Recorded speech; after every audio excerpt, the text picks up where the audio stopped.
commencement était la parole, et la parole était avec Dieu, et la parole était Dieu. Elle était au commencement avec Dieu.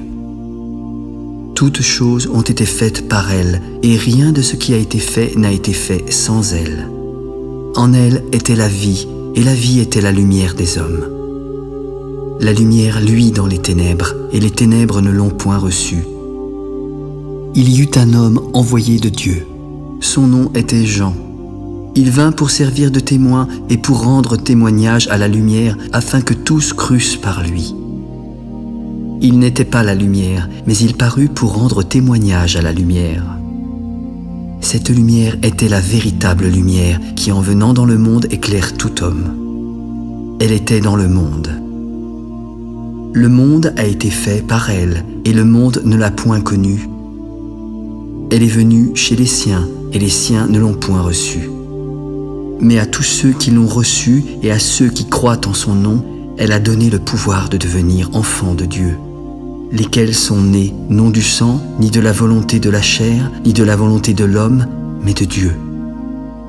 La parole a été faite chair, et elle a habité parmi nous pleine de grâce et de vérité. Nous avons contemplé sa gloire, une gloire comme la gloire du Fils unique venu du Père. Et Jean lui a rendu témoignage. C'est celui dont j'ai dit, celui qui vient après moi m'a précédé, car il était avant moi. Nous avons tous reçu de sa plénitude et grâce pour grâce. La loi a été donnée par Moïse, mais la grâce et la vérité sont venues par Jésus-Christ. Personne n'a jamais vu Dieu. Le Fils unique qui est dans le sein du Père est celui qui l'a fait connaître. Voici le témoignage de Jean lorsque les Juifs envoyèrent de Jérusalem des sacrificateurs et des Lévites pour le questionner. « Toi, qui es-tu » ? « Je ne suis pas le Christ. »« Qui es-tu ? Es-tu Élie ?»« Non, je ne suis pas Élie. »« Es-tu le prophète ?»« Non plus. »« Mais dis-nous qui tu es, afin que nous donnions une réponse à ceux qui nous ont envoyés. Que dis-tu de toi-même ? » Moi, je suis la voix de celui qui crie dans le désert. Aplanissez le chemin du Seigneur, comme a dit Ésaïe le prophète. Ceux qui avaient été envoyés étaient des pharisiens, et ils le questionnèrent encore. « Pourquoi donc baptises-tu si tu n'es pas le Christ, ni Élie, ni le prophète ?» Moi, je baptise d'eau. Mais au milieu de vous, il y a quelqu'un que vous ne connaissez pas, qui vient après moi, et je ne suis pas digne de délier les lacets de ses souliers. Ces choses se passèrent à Béthanie, au-delà du Jourdain, où Jean baptisait. Le lendemain, il vit Jésus venant à lui. « Voici l'agneau de Dieu qui ôte le péché du monde. C'est celui dont j'ai dit, « Après moi vient un homme qui m'a précédé, car il était avant moi. » Je ne le connaissais pas, mais c'est afin qu'il fût manifesté à Israël que je suis venu baptiser d'eau. J'ai vu l'Esprit descendre du ciel comme une colombe et s'arrêter sur lui. Je ne le connaissais pas, mais celui qui m'a envoyé baptiser d'eau m'a dit, « Celui sur qui tu verras l'Esprit descendre et s'arrêter, c'est celui qui baptise du Saint-Esprit. » J'ai vu et j'ai rendu témoignage qu'il est le Fils de Dieu. Le lendemain, lorsque Jésus passait, Jean était encore là avec 2 de ses disciples. « Regardez, voici l'agneau de Dieu. » Les 2 disciples l'entendirent prononcer ces paroles et suivirent Jésus. Voyant qu'ils le suivaient, Jésus se retourna. « Que cherchez-vous » ?« Maître, où demeures-tu » ?« Venez et voyez. » Ils allèrent et ils virent où il demeurait. Ils restèrent auprès de lui ce jour-là. C'était environ la 10e heure. André, frère de Simon-Pierre, était l'un des 2 qui avait entendu les paroles de Jean et avait suivi Jésus. Ce fut lui qui rencontra le premier son frère Simon. « Simon, nous avons trouvé le Messie, nous avons trouvé le Christ !» Puis André conduisit Simon vers Jésus. Jésus le regarda. « Tu es Simon, fils de Jonas. Tu seras appelé Pierre. » Le lendemain, Jésus voulut se rendre en Galilée. Il rencontra Philippe et lui demanda de le suivre. Philippe était de Bethsaïda, de la ville d'André et de Pierre. Puis Philippe rencontra Nathanaël. « Nous avons trouvé celui de qui Moïse a écrit dans la loi, celui dont les prophètes ont parlé, Jésus de Nazareth, le fils de Joseph. » Philippe, peut-il venir de Nazareth quelque chose de bon? Alors viens et vois toi-même. Jésus, voyant venir à lui Nathanaël, dit de lui: Voici vraiment un Israélite dans lequel il n'y a point de fraude. D'où me connais-tu? Avant que Philippe ne t'appelle, je t'ai vu quand tu étais sous le figuier. Maître, tu es le Fils de Dieu, tu es le roi d'Israël.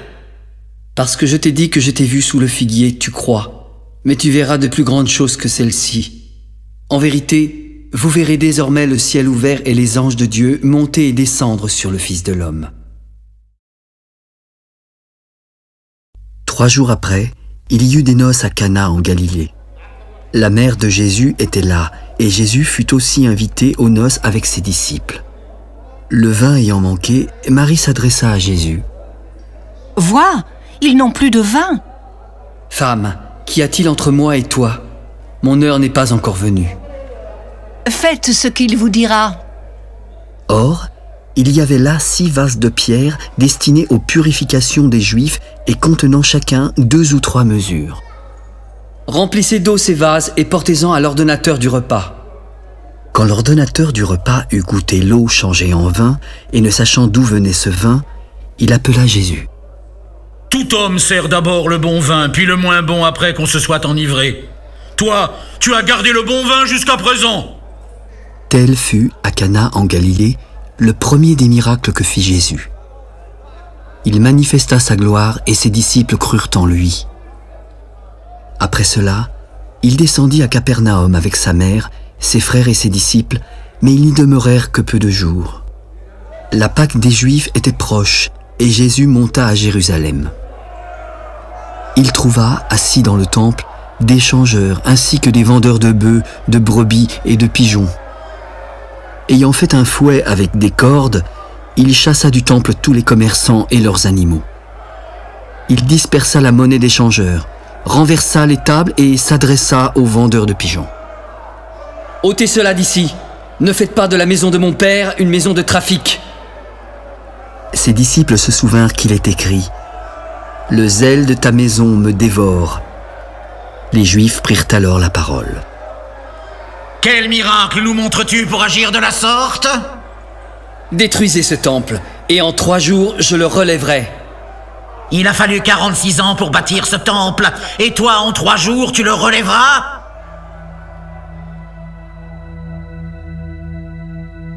Mais il parlait du temple de son corps. C'est pourquoi, lorsqu'il fut ressuscité des morts, ses disciples se souvinrent qu'il avait dit cela et crurent à l'Écriture et à la parole que Jésus avait dite. Pendant que Jésus était à Jérusalem, à la fête de Pâques, plusieurs crurent en son nom, voyant les miracles qu'il faisait. Mais Jésus ne se fiait point à eux, parce qu'il les connaissait tous et parce qu'il n'avait pas besoin qu'on lui rendît témoignage d'aucun homme, car il savait lui-même ce qui était dans l'homme.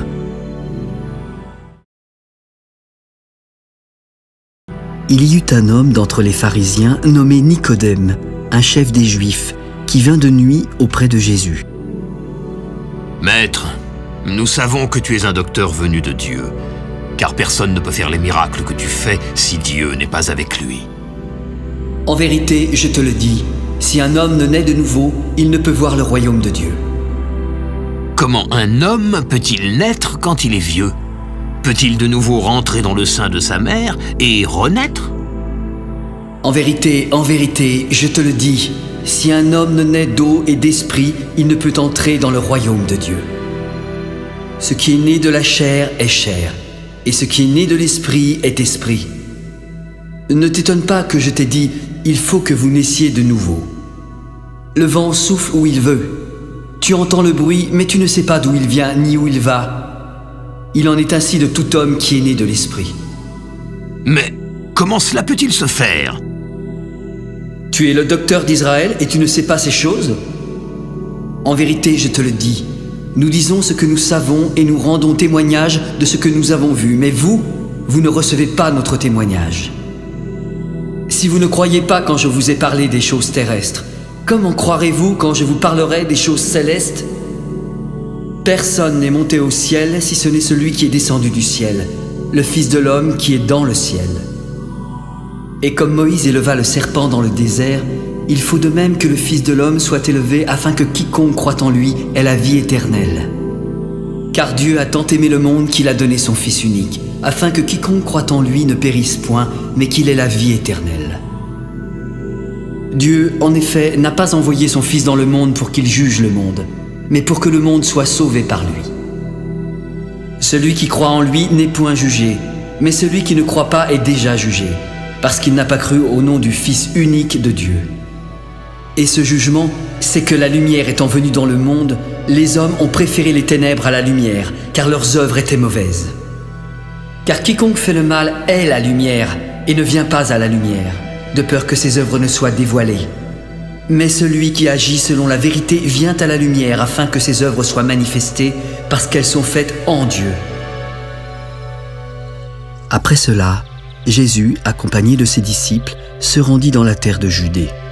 Là, il demeurait avec eux et il baptisait. Jean aussi baptisait à Hénon, près de Salim, parce qu'il y avait là beaucoup d'eau, et on y venait pour être baptisé, car Jean n'avait pas encore été mis en prison.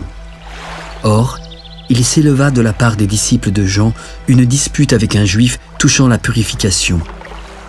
Ils vinrent alors trouver Jean. « Maître, celui qui était avec toi au-delà du Jourdain et à qui tu as rendu témoignage, regarde, il baptise et tous vont à lui !» Un homme ne peut recevoir que ce qui lui a été donné du ciel. Vous-même m'êtes témoin que j'ai dit, je ne suis pas le Christ, mais j'ai été envoyé devant lui. Celui à qui appartient l'épouse, c'est l'époux. Mais l'ami de l'époux qui se tient là et qui l'entend éprouve une grande joie à cause de la voix de l'époux. Aussi, cette joie qui est la mienne est parfaite. Il faut qu'il croisse et que je diminue. Celui qui vient d'en haut est au-dessus de tous. Celui qui est de la terre est de la terre et il parle comme étant de la terre. Celui qui vient du ciel est au-dessus de tous.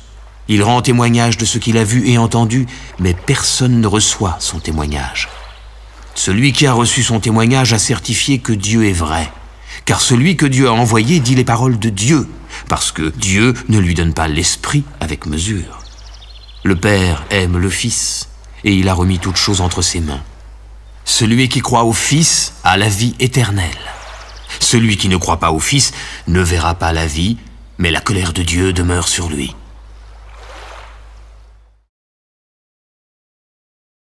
Le Seigneur sut que les pharisiens avaient appris qu'il faisait et baptisait plus de disciples que Jean. Toutefois, Jésus ne baptisait pas lui-même, mais c'étaient ses disciples. Alors il quitta la Judée et retourna en Galilée. Comme il fallait qu'il passât par la Samarie, il arriva dans une ville nommée Sychar, près du champ que Jacob avait donné à Joseph, son fils. Là se trouvait le puits de Jacob, et Jésus, fatigué du voyage, était assis au bord du puits. C'était environ la 6e heure. Une femme de Samarie vint y puiser de l'eau. Ses disciples étant allés en ville pour acheter des vivres, Jésus s'adressa à elle.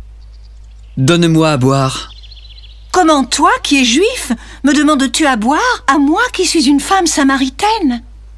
Si tu connaissais le don de Dieu et qui est celui qui te dit « Donne-moi à boire », tu lui aurais toi-même demandé à boire et il t'aurait donné de l'eau vive.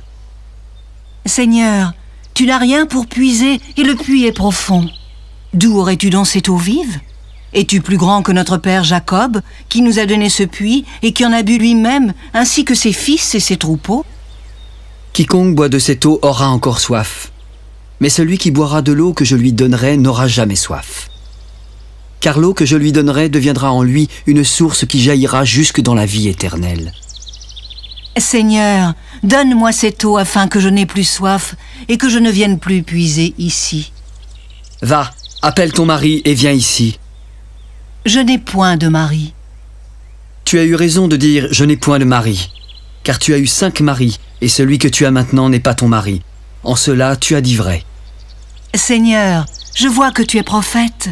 Nos pères ont adoré sur cette montagne, et vous dites, vous, que le lieu où il faut adorer est à Jérusalem ? Femme, crois-moi, l'heure vient où ce ne sera ni sur cette montagne, ni à Jérusalem que vous adorerez le Père. Vous adorez ce que vous ne connaissez pas.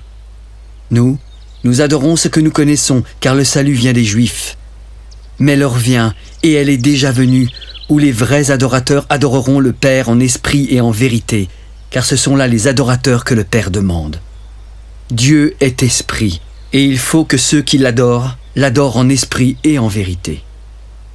Je sais que le Messie, celui qu'on appelle Christ, doit venir, et quand il sera venu, il nous annoncera toutes choses. Je le suis, moi qui te parle. » Là-dessus arrivèrent ses disciples qui furent étonnés de ce qu'il parlait avec une femme. Toutefois, aucun ne lui dit « Que demandes-tu » ou « De quoi parles-tu avec elle ?»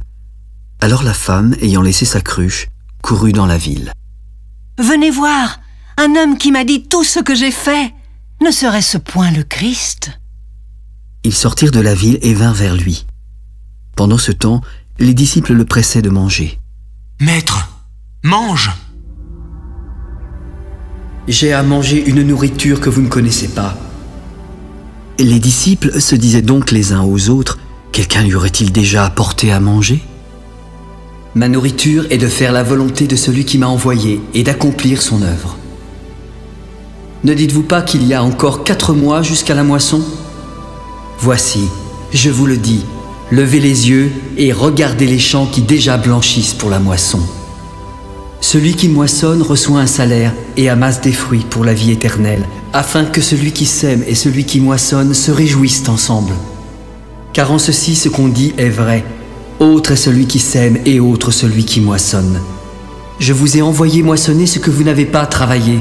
D'autres ont travaillé et vous êtes entrés dans leur travail. » Plusieurs Samaritains de cette ville crurent en Jésus à cause de cette déclaration formelle de la femme. « Il m'a dit tout ce que j'ai fait. » Aussi, quand les Samaritains vinrent le trouver, ils le prièrent de rester auprès d'eux. Il y resta 2 jours. Un beaucoup plus grand nombre crurent à cause de sa parole.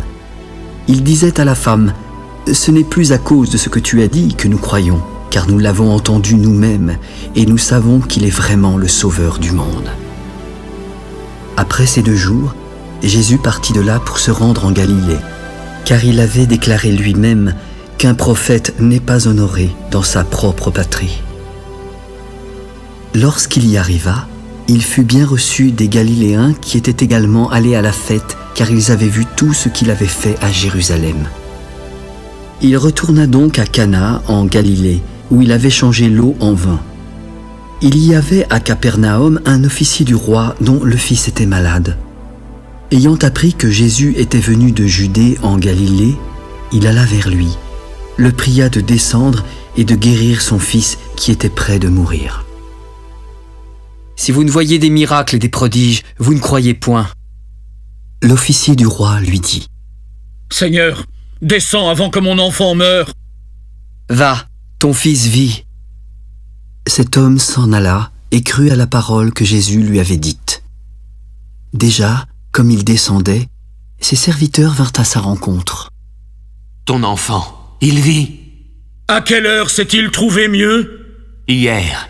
À la 7e heure, la fièvre l'a quitté. » Le père reconnut que c'était à cette heure-là que Jésus lui avait dit « Ton fils vit. » Et il crut, lui et toute sa maison.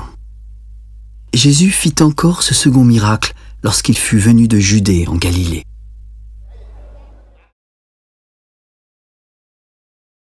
Il y eut ensuite une fête des Juifs et Jésus monta à Jérusalem. Or, à Jérusalem, près de la porte des brebis, il y a une piscine à 5 portiques qui s'appelle en hébreu Bethesda.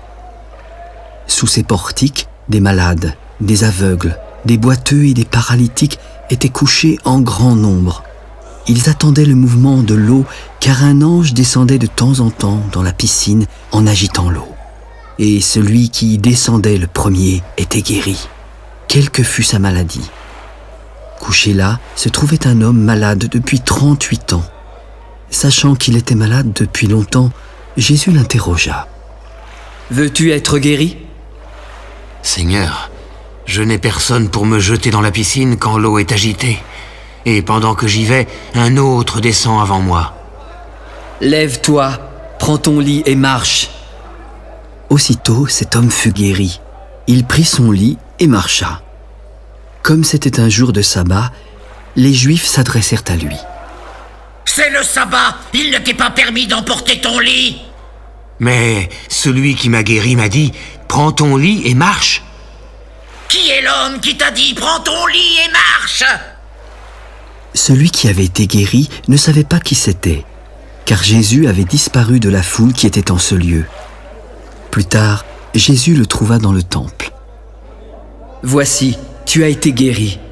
Ne pêche plus de peur qu'il ne t'arrive quelque chose de pire. » Cet homme s'en alla en annonçant aux Juifs que c'était Jésus qui l'avait guéri.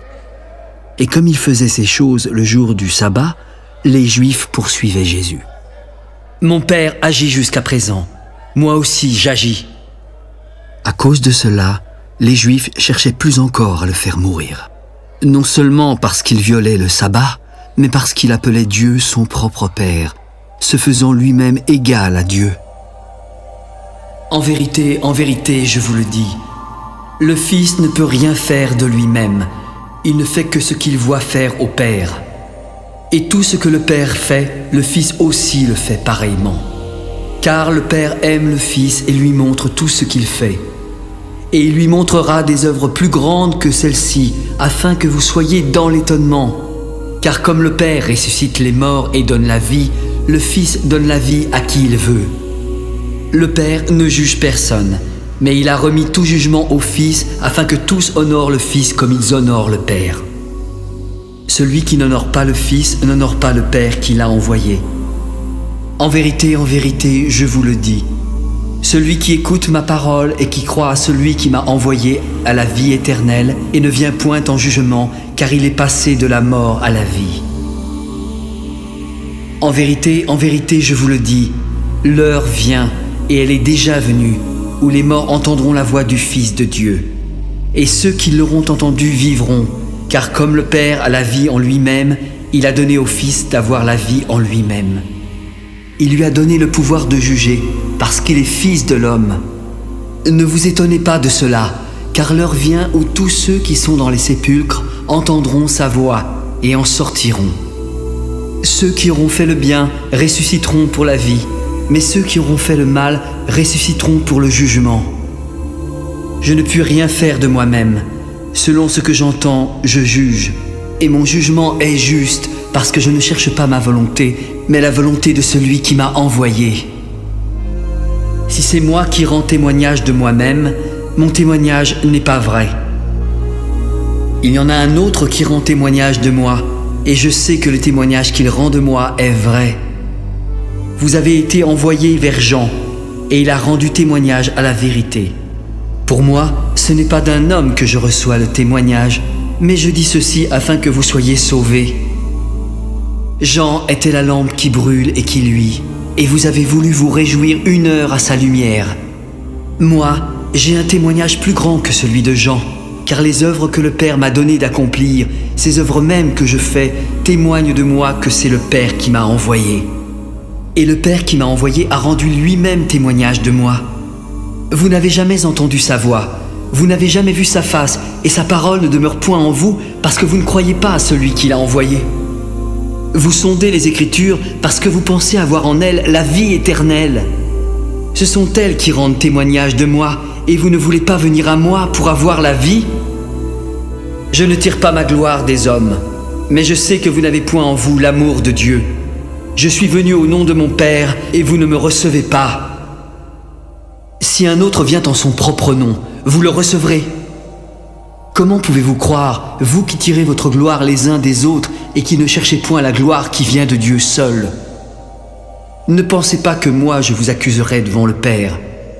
Celui qui vous accuse, c'est Moïse, en qui vous avez mis votre espérance. Car si vous croyez Moïse, vous me croiriez aussi parce qu'il a écrit de moi. Mais si vous ne croyez pas ces écrits, comment croirez-vous à mes paroles?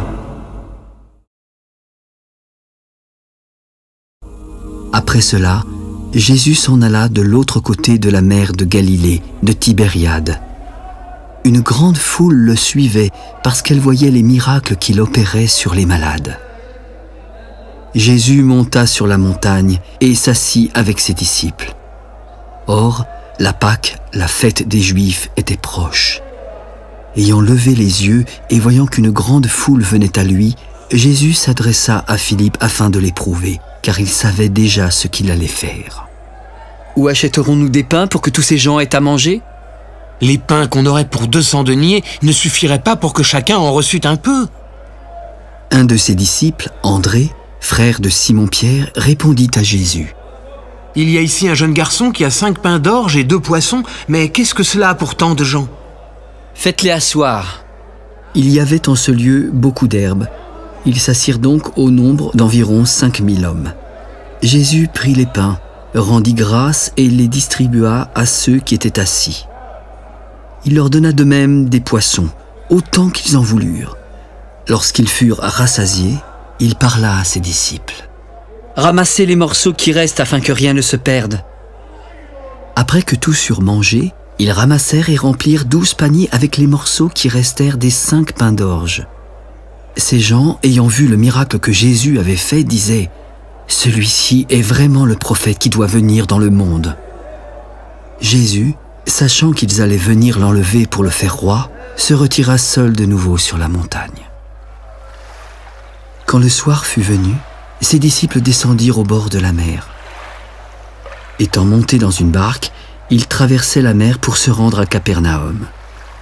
Il faisait déjà nuit et Jésus ne les avait pas encore rejoints. Il soufflait un grand vent et la mer était agitée. Après avoir ramé environ 25 ou 30 stades, ils virent avec crainte Jésus marchant sur la mer et s'approchant de la barque. « C'est moi, n'ayez pas peur !» Ils voulurent le prendre dans la barque, mais aussitôt la barque aborda au lieu où ils allaient. La foule, qui était restée de l'autre côté de la mer, avait remarqué qu'il ne se trouvait là qu'une seule barque et que Jésus n'y était pas monté avec ses disciples, mais qu'ils étaient partis seuls. Le lendemain, comme d'autres barques étaient arrivées de Tibériade, près du lieu où ils avaient mangé le pain après que le Seigneur eut rendu grâce, les gens de la foule, ayant vu que ni Jésus ni ses disciples n'étaient là, montèrent eux-mêmes dans ces barques. Ils allèrent à sa recherche à Capernaum et le trouvèrent au-delà de la mer. « Maître, quand es-tu venu ici ?»« En vérité, je vous le dis, vous me cherchez non parce que vous avez vu des miracles, mais parce que vous avez mangé des pains et que vous avez été rassasiés. Travaillez non pour la nourriture qui périt, mais pour celle qui subsiste pour la vie éternelle et que le Fils de l'homme vous donnera, car c'est lui que le Père, que Dieu a marqué de son sceau. » Que devons-nous faire pour faire les œuvres de Dieu ? L'œuvre de Dieu, c'est que vous croyez en celui qui l'a envoyé. Quel miracle fais-tu donc afin que nous le voyions et que nous croyions en toi ?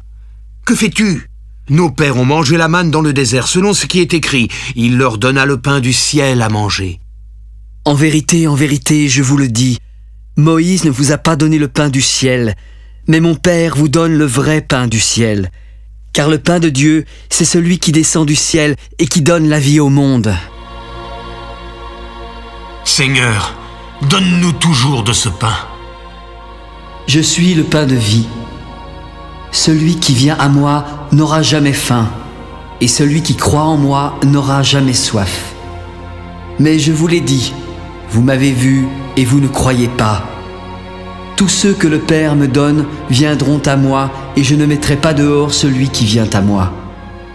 Car je suis descendu du ciel pour faire non ma volonté, mais la volonté de celui qui m'a envoyé. Or, la volonté de celui qui m'a envoyé, c'est que je ne perde rien de tout ce qu'il m'a donné, mais que je le ressuscite au dernier jour. La volonté de mon Père, c'est que quiconque voit le Fils et croit en lui ait la vie éternelle. Et je le ressusciterai au dernier jour. » Les Juifs murmuraient à son sujet parce qu'il avait dit « Je suis le pain qui est descendu du ciel ». Et ils disaient « N'est-ce pas là Jésus, le fils de Joseph, celui dont nous connaissons le Père et la Mère ? Comment donc peut-il dire « Je suis descendu du ciel » ? Ne murmurez pas entre vous. Nul ne peut venir à moi si le Père qui m'a envoyé ne l'attire. Et je le ressusciterai au dernier jour. Il est écrit dans les prophètes, « Ils seront tous enseignés de Dieu. » Ainsi, quiconque a entendu le Père et a reçu son enseignement vient à moi. Nul n'a vu le Père si ce n'est celui qui vient de Dieu. Celui-là a vu le Père. En vérité, je vous le dis, celui qui croit en moi a la vie éternelle. Je suis le pain de vie. Vos pères ont mangé la manne dans le désert et ils sont morts. Mais voici, c'est ici le pain qui descend du ciel, afin que celui qui en mange ne meure point. Je suis le pain vivant qui est descendu du ciel. Si quelqu'un mange de ce pain, il vivra éternellement. Et le pain que je donnerai, c'est ma chair que je donnerai pour la vie du monde. » Là-dessus, les Juifs disputaient entre eux, disant « Mais comment peut-il nous donner sa chair à manger ?» En vérité, je vous le dis, si vous ne mangez la chair du Fils de l'homme, et si vous ne buvez son sang, vous n'avez point la vie en vous-même. Celui qui mange ma chair et qui boit mon sang a la vie éternelle, et je le ressusciterai au dernier jour. Car ma chair est vraiment une nourriture, et mon sang est vraiment un breuvage. Celui qui mange ma chair et boit mon sang demeure en moi, et je demeure en lui. Comme le Père qui est vivant m'a envoyé, je vis par le Père. Ainsi, celui qui me mange vivra par moi. C'est ici le pain qui est descendu du ciel. Il n'en est pas comme vos pères qui ont mangé la manne et qui sont morts. Celui qui mange de ce pain vivra éternellement. » Jésus dit ces choses dans la synagogue en enseignant à Capernaum. Plusieurs de ses disciples, après l'avoir entendu, se dirent « Cette parole est dure, qui peut l'écouter ?» Mais Jésus savait en lui-même que ses disciples murmuraient à ce sujet. « Cela vous scandalise-t-il ? Et si vous voyez le Fils de l'homme monter où il était auparavant ? C'est l'Esprit qui vivifie, la chair ne sert à rien. Les paroles que je vous ai dites sont esprit et vie. Mais il en est encore parmi vous qui ne croient point. » Car Jésus savait dès le commencement qui étaient ceux qui ne croyaient point et qui était celui qui le livrerait. « C'est pourquoi je vous ai dit que nul ne peut venir à moi si cela ne lui a été donné par le Père. » Dès ce moment, plusieurs de ses disciples se retirèrent et n'allèrent plus avec lui. Jésus s'adressa ensuite aux 12. « Et vous, ne voulez-vous pas partir ?» Simon-Pierre lui répondit. « Seigneur, à qui irions-nous? Tu as les paroles de la vie éternelle. Nous avons cru et nous avons connu que tu es le Christ, le Saint de Dieu. » « N'est-ce pas moi qui vous ai choisi, vous, les 12 ? Mais l'un de vous est un démon. » Il parlait de Judas Iscariote, fils de Simon, car c'était lui qui devait le livrer, lui, l'un des 12. Après cela, Jésus parcourait la Galilée. Il ne voulait pas séjourner en Judée, car les Juifs cherchaient à le faire mourir. Or, la fête des Juifs, la fête des tabernacles était proche. Alors ses frères, qui ne croyaient pas non plus en lui adressèrent la parole. « Pars d'ici, et va en Judée afin que tes disciples voient aussi les œuvres que tu fais. Personne n'agit en secret lorsqu'il désire paraître. Si tu fais ces choses, montre-toi toi-même au monde. » « Mon temps n'est pas encore venu, mais votre temps est toujours prêt. Le monde ne peut vous haïr. Moi, il me hait parce que je rends de lui le témoignage que ses œuvres sont mauvaises. Montez, vous, à cette fête. Pour moi, je n'y monte point parce que mon temps n'est pas encore accompli. » Après leur avoir dit cela, il resta en Galilée. Mais lorsque ses frères furent montés à la fête, il y monta aussi lui-même en secret. Les Juifs le cherchaient pendant la fête et se disaient « Mais où est-il » Il y avait dans la foule grande rumeur à son sujet. Les uns disaient « C'est un homme de bien », d'autres disaient « Non, il égare la multitude ». Personne toutefois ne parlait librement de lui par crainte des Juifs. Vers le milieu de la fête, Jésus monta au temple. Il enseignait et les Juifs s'étonnaient. « Comment connaît-il les Écritures, lui qui n'a point étudié ?» Ma doctrine n'est pas de moi, mais de celui qui m'a envoyé.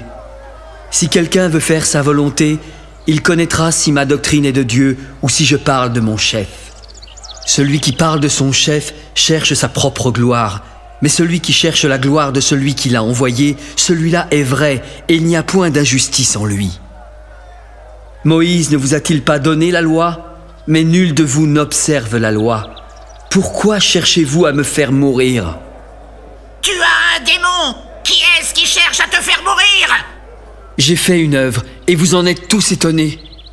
Moïse vous a donné la circoncision et vous circoncisez un homme le jour du sabbat. Si un homme reçoit la circoncision le jour du sabbat afin que la loi de Moïse ne soit pas violée, pourquoi vous irritez-vous contre moi de ce que j'ai guéri un homme tout entier le jour du sabbat? Ne jugez pas selon l'apparence, mais jugez selon la justice. Parmi la foule, quelques habitants de Jérusalem remarquèrent Jésus. N'est-ce pas là celui qu'il cherche à faire mourir? Il parle librement et ils ne lui disent rien. Est-ce que vraiment les chefs auraient reconnu qu'il est le Christ? Cependant, celui-ci, nous savons d'où il est. Mais quand le Christ viendra, personne ne saura d'où il est. Et Jésus continua d'enseigner dans le temple. Vous me connaissez et vous savez d'où je suis. Je ne suis pas venu de moi-même, mais celui qui m'a envoyé est vrai, et vous ne le connaissez pas. Moi, je le connais car je viens de lui, et c'est lui qui m'a envoyé. Il cherchait donc à se saisir de Jésus, mais personne ne put mettre la main sur lui, car son heure n'était pas encore venue, et plusieurs parmi la foule crurent en lui. Il se disait, le Christ, quand il viendra, fera-t-il plus de miracles que n'en a fait celui-ci? Les pharisiens entendirent la foule murmurant de lui ces choses. Alors les principaux sacrificateurs et les pharisiens envoyèrent des huissiers pour le saisir. « Je suis encore avec vous pour un peu de temps, puis je m'en vais vers celui qui m'a envoyé. Vous me chercherez, mais vous ne me trouverez pas, et vous ne pouvez venir où je serai. » Sur quoi les Juifs dirent entre eux, « Où ira-t-il que nous ne le trouvions pas? Ira-t-il parmi ceux qui sont dispersés chez les Grecs? Enseignera-t-il les Grecs? Que signifie cette parole qu'il a dite, « Vous me chercherez, mais vous ne me trouverez pas, et vous ne pouvez venir où je serai. » Le dernier jour, au grand jour de la fête, Jésus se tenait debout. « Si quelqu'un a soif, qu'il vienne à moi et qu'il boive. À celui qui croit en moi, et comme dit l'Écriture, des fleuves d'eau vive couleront de son sein. » Il dit cela de l'Esprit que devaient recevoir ceux qui croiraient en lui. Et l'Esprit n'était pas encore descendu parce que Jésus n'avait pas encore été glorifié. Des gens de la foule ayant entendu ces paroles se disaient « Celui-ci est vraiment le prophète ?» D'autres disaient « C'est le Christ ?» Et d'autres disaient « Est-ce bien de la Galilée que doit venir le Christ ?» L'Écriture ne dit-elle pas que c'est de la postérité de David et du village de Bethléem où était David que le Christ doit venir? Il y eut donc, à cause de lui, division parmi la foule. Quelques-uns d'entre eux voulaient le saisir, mais personne ne mit la main sur lui. Ainsi, les huissiers retournèrent vers les principaux sacrificateurs et les pharisiens. « Mais pourquoi ne l'avez-vous pas amené? Jamais un homme n'a parlé comme cet homme. Est-ce que vous aussi vous avez été séduits? Y a-t-il quelqu'un, des chefs ou des pharisiens, qui ait cru en lui? Mais cette foule qui ne connaît pas la loi, ce sont des maudits! » Nicodème, qui était venu de nuit vers Jésus et qui était l'un d'entre eux, leur répondit. « Notre loi condamne-t-elle un homme avant qu'on l'entende et qu'on sache ce qu'il a fait? Es-tu aussi galiléen? Examine, et tu verras que de Galilée, il ne sort pas de prophète. » Et chacun s'en retourna dans sa maison. Jésus se rendit à la montagne des Oliviers. Mais dès le matin, il alla de nouveau dans le temple et tout le peuple vint à lui. S'étant assis, il les enseignait. Alors, les scribes et les pharisiens amenèrent une femme surprise en adultère. Ils la placèrent au milieu du peuple et dirent à Jésus. « Maître, cette femme a été surprise en flagrant délit d'adultère. Moïse, dans la loi, nous a ordonné de lapider de telles femmes. Et toi, que dis-tu » Il disait cela pour l'éprouver afin de pouvoir l'accuser. Mais Jésus, s'étant baissé, écrivait avec le doigt sur la terre. Comme il continuait à l'interroger, il se releva et leur dit « Que celui de vous qui est sans péché jette le premier la pierre contre elle. » Et s'étant de nouveau baissé, il continuait d'écrire sur la terre. Quand ils entendirent cela, accusés par leur conscience, ils se retirèrent un à un, depuis les plus âgés jusqu'aux derniers. Et Jésus resta seul avec la femme qui était là, au milieu. Alors, s'étant relevé et ne voyant plus que la femme, Jésus lui parla. « Femme, où sont ceux qui t'accusaient? Personne ne t'a-t-il condamné? » « Non, Seigneur. » « Alors je ne te condamne pas non plus. va et ne pêche plus. Je suis la lumière du monde. Celui qui me suit ne marchera pas dans les ténèbres, mais il aura la lumière de la vie. Tu rends témoignage de toi-même. Ton témoignage n'est pas vrai. Quoique je rende témoignage de moi-même, mon témoignage est vrai, car je sais d'où je suis venu et où je vais. Mais vous ne savez ni d'où je viens, ni où je vais. Vous jugez selon la chair, mais moi je ne juge personne. Si je juge, mon jugement est vrai, et je ne suis pas seul, car le Père qui m'a envoyé est avec moi. Il est écrit dans votre loi que le témoignage de 2 hommes est vrai.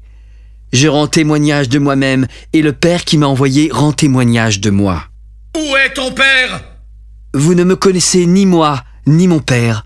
Si vous me connaissiez, vous connaîtriez aussi mon Père. Jésus dit ces paroles en enseignant dans le temple, au lieu où était le trésor.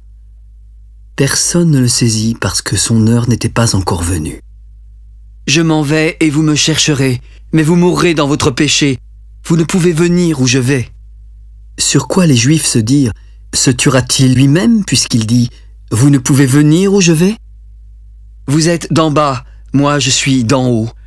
Vous êtes de ce monde, moi je ne suis pas de ce monde. C'est pourquoi je vous ai dit que vous mourrez dans vos péchés, car si vous ne croyez pas ce que je suis, vous mourrez dans vos péchés. Mais qui es-tu? Ce que je vous dis dès le commencement. J'ai beaucoup de choses à dire de vous et à juger en vous. Mais celui qui m'a envoyé est vrai, et ce que j'ai entendu de lui, je le dis au monde. Comme ils ne comprirent point qu'il leur parlait du Père, Jésus leur dit, « Quand vous aurez élevé le Fils de l'homme, alors vous connaîtrez ce que je suis et que je ne fais rien de moi-même, mais que je parle selon ce que le Père m'a enseigné. Celui qui m'a envoyé est avec moi. Il ne m'a pas laissé seul, parce que je fais toujours ce qui lui est agréable. » Comme Jésus parlait ainsi, plusieurs crurent en lui. Il s'adressa alors à eux. « Si vous demeurez dans ma parole, vous êtes vraiment mes disciples. Vous connaîtrez la vérité, et la vérité vous affranchira. » Nous sommes la postérité d'Abraham, et nous n'avons jamais été esclaves de personne. Comment peux-tu dire, vous deviendrez libres? En vérité, je vous le dis, quiconque se livre au péché est esclave du péché. Or, l'esclave ne demeure pas toujours dans la maison, mais le Fils y demeure toujours. Si donc le Fils vous affranchit, vous serez réellement libres. Je sais que vous êtes la postérité d'Abraham, mais vous cherchez à me faire mourir parce que ma parole ne pénètre pas en vous. Je dis ce que j'ai vu chez mon Père, et vous faites ce que vous avez entendu de la part de votre Père. Notre Père, c'est Abraham! Si vous étiez enfant d'Abraham, vous feriez les œuvres d'Abraham. Mais maintenant vous cherchez à me faire mourir, moi qui vous ai dit la vérité que j'ai entendue de Dieu. Cela, Abraham ne l'a point fait. Vous faites les œuvres de votre Père. Nous ne sommes pas des enfants illégitimes. Nous avons un seul Père, Dieu. Si Dieu était votre Père, vous m'aimeriez, car c'est de Dieu que je suis sorti et que je viens. Je ne suis pas venu de moi-même, mais c'est lui qui m'a envoyé. Pourquoi ne comprenez-vous pas mon langage? Parce que vous ne pouvez pas écouter ma parole. Vous avez pour père le diable, et vous voulez accomplir les désirs de votre père. Il a été meurtrier dès le commencement. Il ne se tient pas dans la vérité, parce qu'il n'y a pas de vérité en lui. Lorsqu'il profère le mensonge, il parle de son propre fond, car il est menteur et père du mensonge. Et moi, parce que je dis la vérité, vous ne me croyez pas. Qui de vous me convaincra de péché? Si je dis la vérité, pourquoi ne me croyez-vous pas? Celui qui est de Dieu écoute les paroles de Dieu. Vous n'écoutez pas parce que vous n'êtes pas de Dieu. N'avons-nous pas raison de dire que tu es un Samaritain et que tu as un démon? Je n'ai pas de démon, mais j'honore mon Père et vous m'outragez. Je ne cherche point ma gloire, mais il en est un qui la cherche et qui juge. En vérité, je vous le dis, si quelqu'un garde ma parole, il ne verra jamais la mort. Maintenant, nous connaissons que tu as un démon. Abraham est mort, les prophètes aussi. Et tu dis, si quelqu'un garde ma parole, il ne verra jamais la mort. Es-tu plus grand que notre père Abraham qui est mort? Les prophètes aussi sont morts. Mais qui donc prétends-tu être? Si je me glorifie moi-même, ma gloire n'est rien. c'est mon Père qui me glorifie. Lui que vous dites être votre Dieu et que vous ne connaissez pas. Pour moi, je le connais. Et si je disais que je ne le connais pas, je serais semblable à vous, un menteur. Mais je le connais et je garde sa parole. Abraham, votre père, a tressailli de joie de ce qu'il verrait mon jour. Il l'a vu et il s'est réjoui. Tu n'as pas encore 50 ans et tu as vu Abraham? En vérité, je vous le dis, avant qu'Abraham fût, je suis. Là-dessus, ils prirent des pierres pour les jeter contre lui. Mais Jésus se cacha et sortit du temple.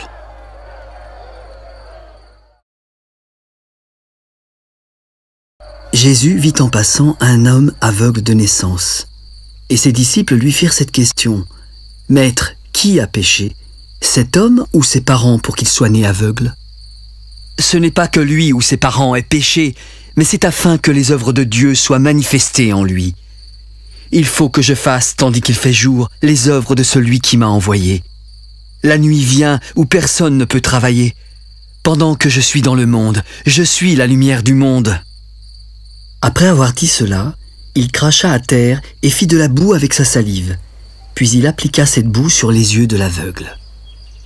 « Va et lave-toi au réservoir de Siloé. » Il y alla, se lava et s'en retourna voyant clair. Ses voisins et ceux qui auparavant l'avaient connu comme un mendiant disaient « N'est-ce pas celui-là qui se tenait assis et qui mendiait ?» Les uns disaient « C'est lui », d'autres disaient « Non, mais il lui ressemble ». Et lui-même disait « C'est moi ». Comment tes yeux ont-ils été ouverts? L'homme qu'on appelle Jésus a fait de la boue et a oint mes yeux, puis il m'a dit « Va au réservoir de Siloé et lave-toi ». Alors voici, j'y suis allé, je me suis lavé, et j'ai recouvré la vue. Où est cet homme? Je ne sais pas. Ils emmenèrent ensuite vers les pharisiens celui qui avait été aveugle. Mais c'était un jour de sabbat que Jésus avait fait de la boue et lui avait ouvert les yeux. Et de nouveau, les pharisiens demandèrent à l'homme comment il avait recouvré la vue. Il a appliqué de la boue sur mes yeux, je me suis lavé et je vois. Cet homme ne vient pas de Dieu car il n'observe pas le sabbat. Comment un homme pécheur peut-il faire de tels miracles? Et toi, que dis-tu de lui sur ce qu'il t'a ouvert les yeux? C'est un prophète. Les Juifs ne crurent point qu'il eût été aveugle et qu'il eût recouvré la vue jusqu'à ce qu'il eusse fait venir ses parents. Est-ce là votre fils que vous dites être né aveugle? Comment donc voit-il maintenant? Nous savons que c'est notre fils et qu'il est né aveugle. Mais comment il voit maintenant ou qui lui a ouvert les yeux, nous ne le savons pas. Interrogez-le lui-même, il a l'âge, et il parlera de ce qui le concerne. Ses parents dirent cela parce qu'ils craignaient les Juifs, car les Juifs étaient déjà convenus que si quelqu'un reconnaissait Jésus pour le Christ, il serait exclu de la synagogue. C'est pourquoi ses parents dirent « Il a l'âge, et interrogez-le lui-même ». Les pharisiens appelèrent une seconde fois l'homme qui avait été aveugle. « Donne gloire à Dieu! Nous savons que cet homme est un pécheur! » Je ne sais pas s'il est un pécheur, mais je sais une chose, c'est que j'étais aveugle et que maintenant je vois. Que t'a-t-il fait? Comment t'a-t-il ouvert les yeux? Je vous l'ai déjà dit et vous ne m'avez pas écouté. Pourquoi voulez-vous l'entendre encore? Voulez-vous aussi devenir ses disciples? C'est toi qui es son disciple. Nous sommes les disciples de Moïse. Nous savons que Dieu a parlé à Moïse, mais celui-ci, nous ne savons pas d'où il est. Il est étonnant que vous ne sachiez pas d'où il est. Cependant, il m'a ouvert les yeux. Nous savons que Dieu n'exauce point les pécheurs.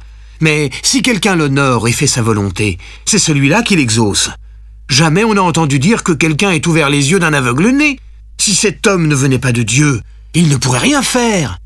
Tu es né tout entier dans le péché et tu oses nous enseigner! Ils le repoussèrent alors violemment. Jésus, ayant appris qu'il l'avait chassé, l'interrogea quand il le rencontra de nouveau. « Crois-tu au Fils de Dieu ?» ?»« Et qui est-il, Seigneur, afin que je croie en lui ?»« Tu l'as vu, et celui qui te parle, c'est lui. »« Je crois, Seigneur. »« Je suis venu dans ce monde pour un jugement, afin que ceux qui ne voient point voient, et que ceux qui voient deviennent aveugles. » Nous aussi sommes-nous aveugles? Si vous étiez aveugle, vous n'auriez pas de péché. Mais maintenant, vous dites, nous voyons. C'est pour cela que votre péché subsiste.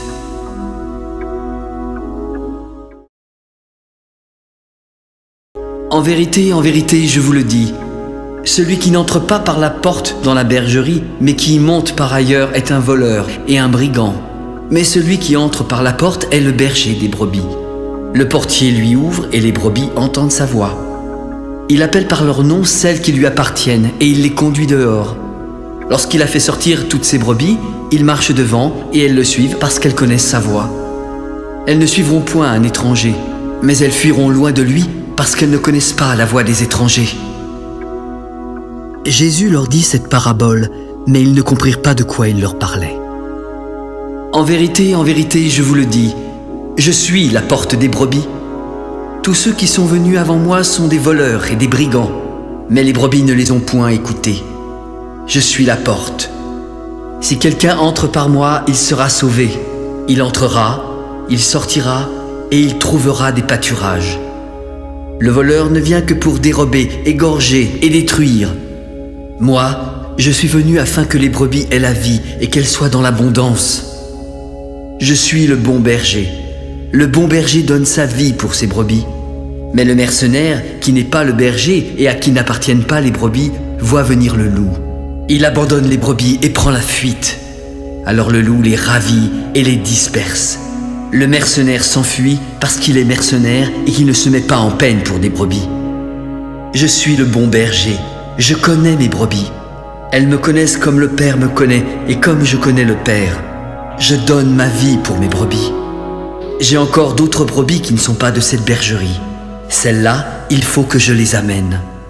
Elles entendront ma voix et il y aura un seul troupeau, un seul berger. Le Père m'aime parce que je donne ma vie afin de la reprendre. Personne ne me l'ôte, mais je la donne de moi-même. J'ai le pouvoir de la donner et j'ai le pouvoir de la reprendre. Tel est l'ordre que j'ai reçu de mon Père. Il y eut à cause de ces paroles une division parmi les Juifs. Plusieurs d'entre eux disaient « Il a un démon, il est fou, pourquoi l'écoutez-vous » D'autres disaient « Ce ne sont pas les paroles d'un démoniaque, un démon peut-il ouvrir les yeux des aveugles ?» C'était l'hiver, et on célébrait à Jérusalem la fête de la dédicace. Jésus se promenait dans le temple sous le portique de Salomon quand des Juifs vinrent l'entourer. « Jusqu'à quand tiendras-tu notre esprit en suspens? Si tu es le Christ, dis-le-nous franchement !» Je vous l'ai dit et vous ne croyez pas. Les œuvres que je fais au nom de mon Père rendent témoignage de moi. Mais vous ne croyez pas parce que vous n'êtes pas de mes brebis. Mes brebis entendent ma voix. Je les connais et elles me suivent. Je leur donne la vie éternelle et elles ne périront jamais. Personne ne les ravira de ma main. Mon Père qui me les a donnés est plus grand que tous. Et personne ne peut les ravir de la main de mon Père. Moi et le Père, nous sommes un. Alors, les Juifs prirent des pierres pour le lapider. Je vous ai fait voir plusieurs bonnes œuvres venant de mon Père. Pour laquelle me lapidez-vous ? Ce n'est point pour une bonne œuvre que nous te lapidons, mais pour un blasphème, parce que toi qui es un homme, tu te fais Dieu ! N'est-il pas écrit dans votre loi ? J'ai dit, vous êtes des dieux ? Si elle a appelé Dieu ceux à qui la parole de Dieu a été adressée, et si l'écriture ne peut être anéantie, pourquoi accusez-vous de blasphème celui que le Père a sanctifié et envoyé dans le monde ? Cela parce que j'ai dit, je suis le Fils de Dieu ? Si je ne fais pas les œuvres de mon Père, vous ne me croyez pas. Mais si je les fais, vous ne me croyez pas non plus. Croyez à ces œuvres afin que vous sachiez et reconnaissiez que le Père est en moi et que je suis dans le Père. Là-dessus, ils cherchèrent encore à le saisir, mais il s'échappa de leurs mains. Jésus s'en alla au-delà du Jourdain, dans le lieu où Jean avait d'abord baptisé. Il y demeura quelque temps, et beaucoup de gens vinrent à lui. Ils disaient, « Jean n'a fait aucun miracle, mais tout ce que Jean a dit de cet homme était vrai. » Et en ce lieu, plusieurs crurent en lui.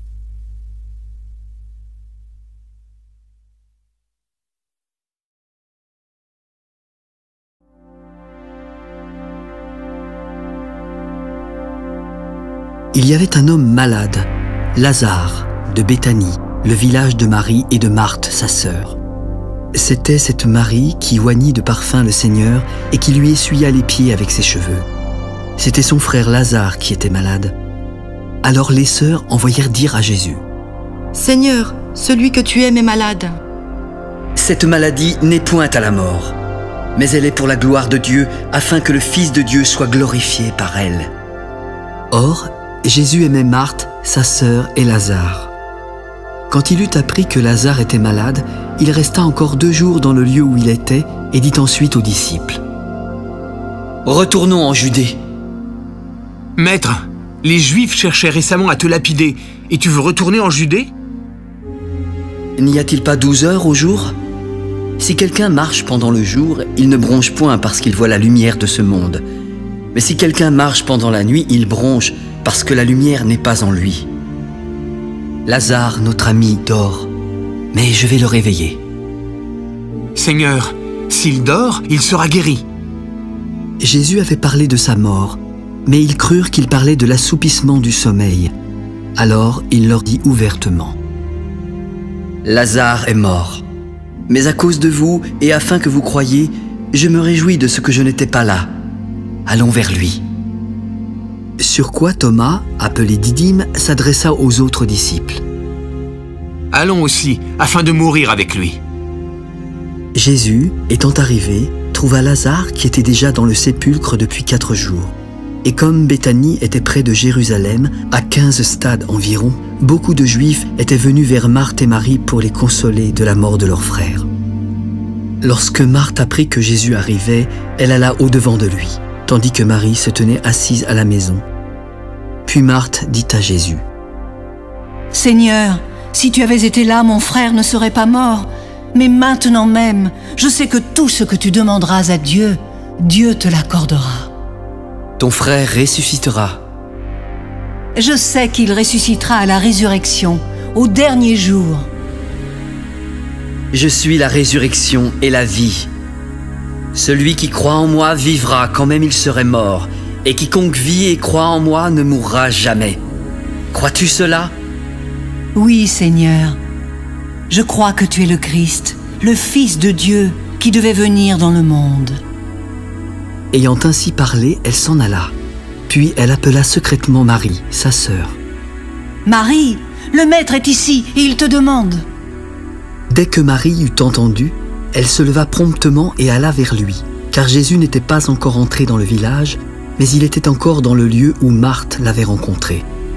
Les Juifs qui étaient avec Marie dans la maison et qui la consolaient, l'ayant vue se lever promptement et sortir, la suivirent en se disant: « Elle va certainement au sépulcre pour y pleurer. » Lorsque Marie fut arrivée là où était Jésus et qu'elle le vit, elle tomba à ses pieds. « Seigneur, si tu avais été là, mon frère ne serait pas mort. » Jésus, la voyant pleurer, elle et les Juifs qui étaient venus avec elle, frémit en son esprit et fut ému. « Où l'avez-vous mis ?»« Seigneur, lui répondirent-ils, viens et vois. » Jésus pleura. Sur quoi les Juifs dirent: « Voyez comme il l'aimait. » Et quelques-uns d'entre eux se dirent: « Lui qui a ouvert les yeux de l'aveugle, ne pouvait-il pas faire aussi que cet homme ne mourût point ?» Jésus, frémissant de nouveau en lui-même, se rendit au sépulcre. C'était une grotte, et une pierre était placée devant. « Ôtez la pierre. » « Seigneur, il sent déjà, car il y a 4 jours qu'il est là. » « Ne t'ai-je pas dit que si tu crois, tu verras la gloire de Dieu ?» Ils ôtèrent la pierre, et Jésus leva les yeux au ciel. « Père, je te rends grâce de ce que tu m'as exaucé.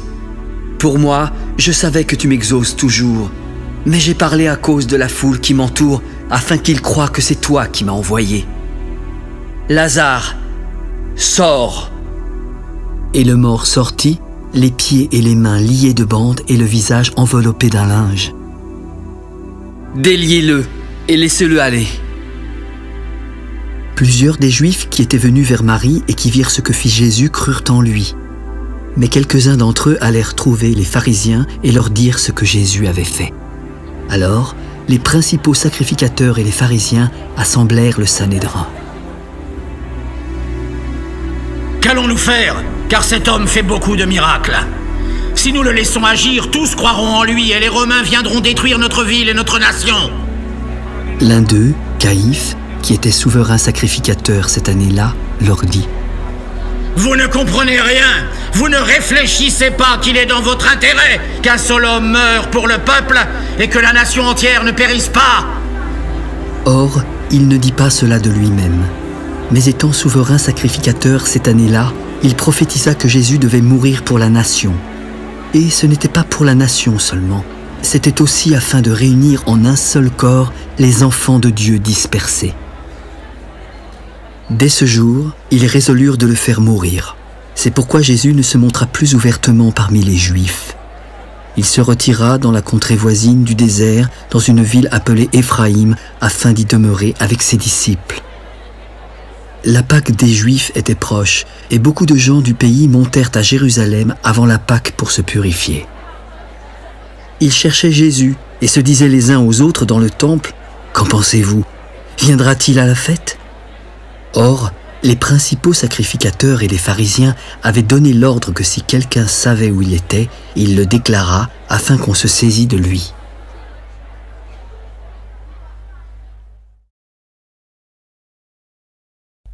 Six jours avant la Pâque, Jésus arriva à Béthanie, où était Lazare qu'il avait ressuscité des morts. On lui fit un souper. Marthe servait, et Lazare était un de ceux qui se trouvaient à table avec lui. Marie, ayant pris une livre d'un parfum de nard pur de grand prix, oignit les pieds de Jésus et lui essuya avec ses cheveux. Et la maison fut remplie de l'odeur du parfum. Un de ses disciples, Judas Iscariote, fils de Simon, celui qui devait le livrer, prit la parole. « Pourquoi n'a-t-on pas vendu ce parfum 300 deniers pour les donner aux pauvres ?»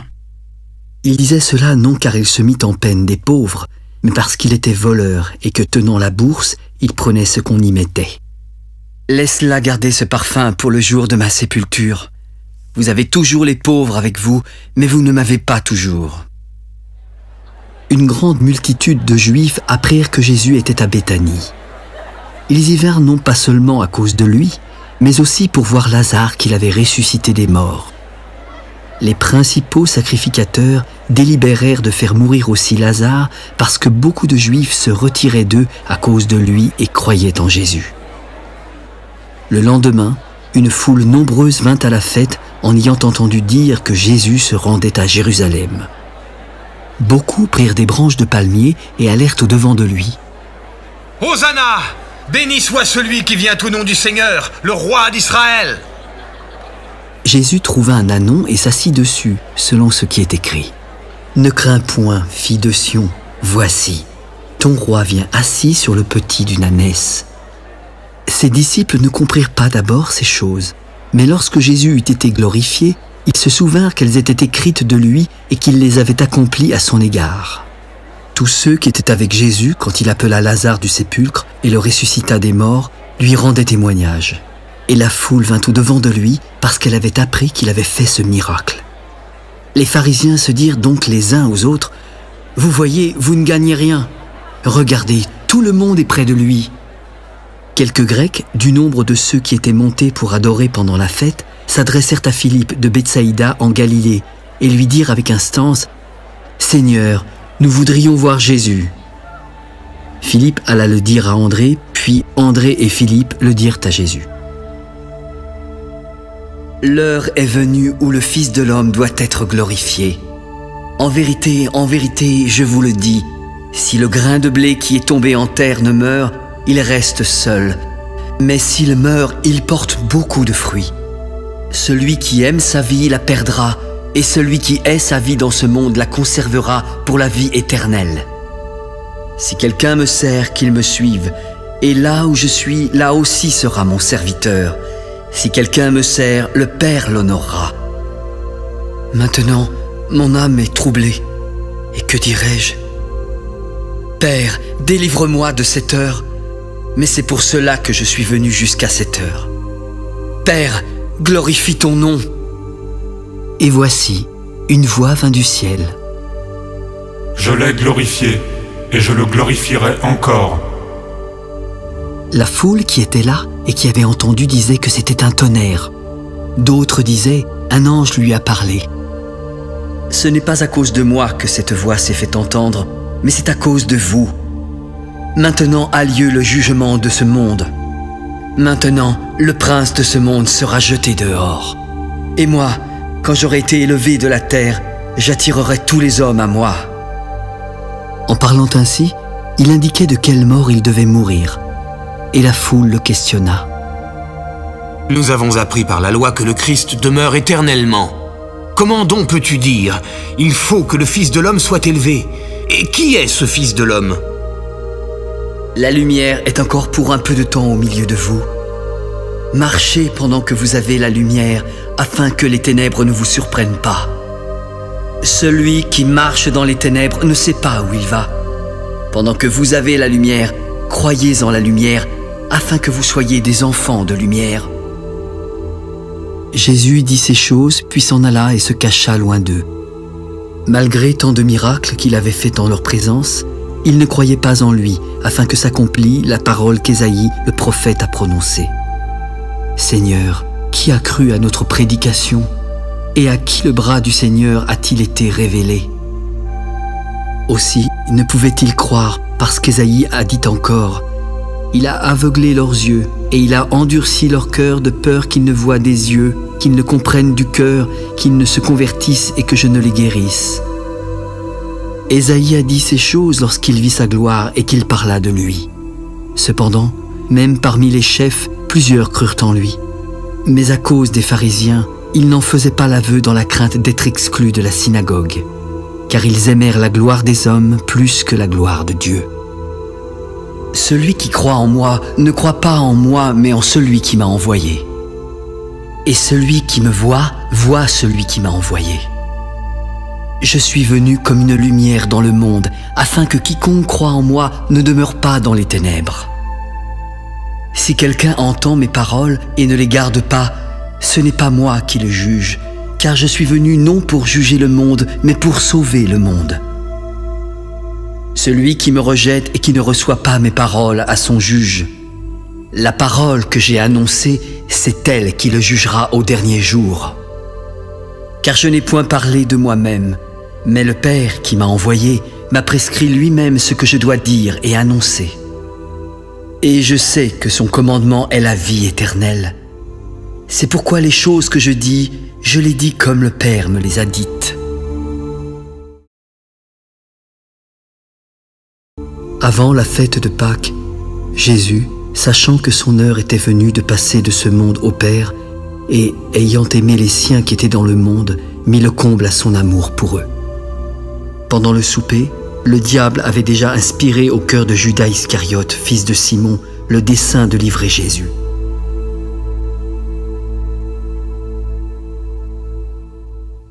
Jésus savait que le Père avait remis toutes choses entre ses mains, qu'il était venu de Dieu et qu'il s'en allait à Dieu. Alors il se leva de table, ôta ses vêtements et prit un linge dont il se ceignit. Il versa ensuite de l'eau dans un bassin, se mit à laver les pieds des disciples et à les essuyer avec le linge dont il était saint. « Toi, Seigneur, tu me laves les pieds ?» « Pierre, ce que je fais, tu ne le comprends pas maintenant, mais tu le comprendras bientôt. » « Non, jamais tu ne me laveras les pieds. »« Si je ne te lave, tu n'auras point de part avec moi. » Alors, Seigneur, ne me lave pas seulement les pieds, mais aussi les mains et la tête. » Celui qui est lavé n'a besoin que de se laver les pieds pour être entièrement pur. Certains d'entre vous sont purs, mais vous ne l'êtes pas tous. Car il connaissait celui qui le livrait. C'est pourquoi il dit, « Vous n'êtes pas tous purs. » Après qu'il leur eut lavé les pieds et qu'il eut pris ses vêtements, il se remit à table. « Comprenez-vous ce que je vous ai fait ? Vous m'appelez Maître et Seigneur, et vous dites bien car je le suis. Si donc je vous ai lavé les pieds, moi, le Seigneur et le Maître, vous devez aussi vous laver les pieds les uns aux autres, car je vous ai donné un exemple afin que vous fassiez comme je vous ai fait. En vérité, je vous le dis, le serviteur n'est pas plus grand que son Seigneur, ni l'apôtre plus grand que celui qui l'a envoyé.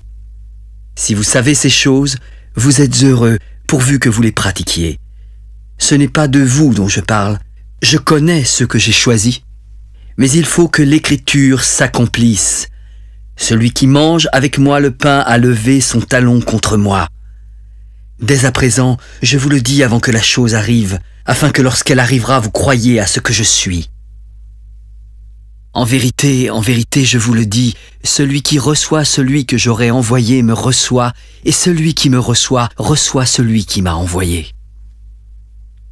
En vérité, je vous le dis, l'un de vous me livrera. » Les disciples se regardaient les uns les autres, ne sachant de qui ils parlaient. Un des disciples, celui que Jésus aimait, était couché sur le sein de Jésus. Simon-Pierre lui fit signe de demander qui était celui dont parlait Jésus. Et ce disciple, s'étant penché sur la poitrine de Jésus, lui dit « Seigneur, qui est-ce » ? « C'est celui à qui je donnerai le morceau trempé. » Et, ayant trempé le morceau, il le donna à Judas, fils de Simon Iscariote. Dès que le morceau fut donné, Satan entra dans Judas et Jésus lui dit « Ce que tu fais, fais-le promptement. » Mais aucun de ceux qui étaient à table ne comprit pourquoi il lui disait cela. Car quelques-uns pensaient que comme Judas avait la bourse, Jésus voulait lui dire « Achète ce dont nous avons besoin pour la fête », ou qu'il lui commandait de donner quelque chose aux pauvres. Il faisait nuit, et Judas, ayant pris le morceau, se hâta de sortir. Lorsque Judas fut sorti, Jésus s'adressa à ses disciples. « Maintenant, le Fils de l'homme a été glorifié, et Dieu a été glorifié en lui. Si Dieu a été glorifié en lui, Dieu aussi le glorifiera en lui-même, et il le glorifiera bientôt. Mes petits enfants, je suis pour peu de temps encore avec vous. Vous me chercherez, et comme j'ai dit aux Juifs, vous ne pouvez pas venir où je vais. Aussi, je vous le dis maintenant, je vous donne un commandement nouveau. Aimez-vous les uns les autres comme je vous ai aimés. Vous aussi aimez-vous les uns les autres, car si vous avez de l'amour les uns pour les autres, tous connaîtront que vous êtes mes disciples. » Simon-Pierre lui dit « Seigneur, où vas-tu » ? « Maintenant, tu ne peux pas me suivre où je vais, mais tu me suivras plus tard. »« Seigneur, pourquoi ne puis-je pas te suivre maintenant ? Je donnerai ma vie pour toi. »« Tu donneras ta vie pour moi ?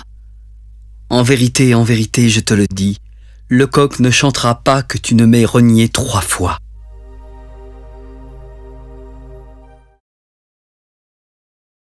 Que votre cœur ne se trouble point. Croyez en Dieu et croyez en moi. Il y a plusieurs demeures dans la maison de mon Père. Si cela n'était pas, je vous l'aurais dit. Je vais vous préparer une place.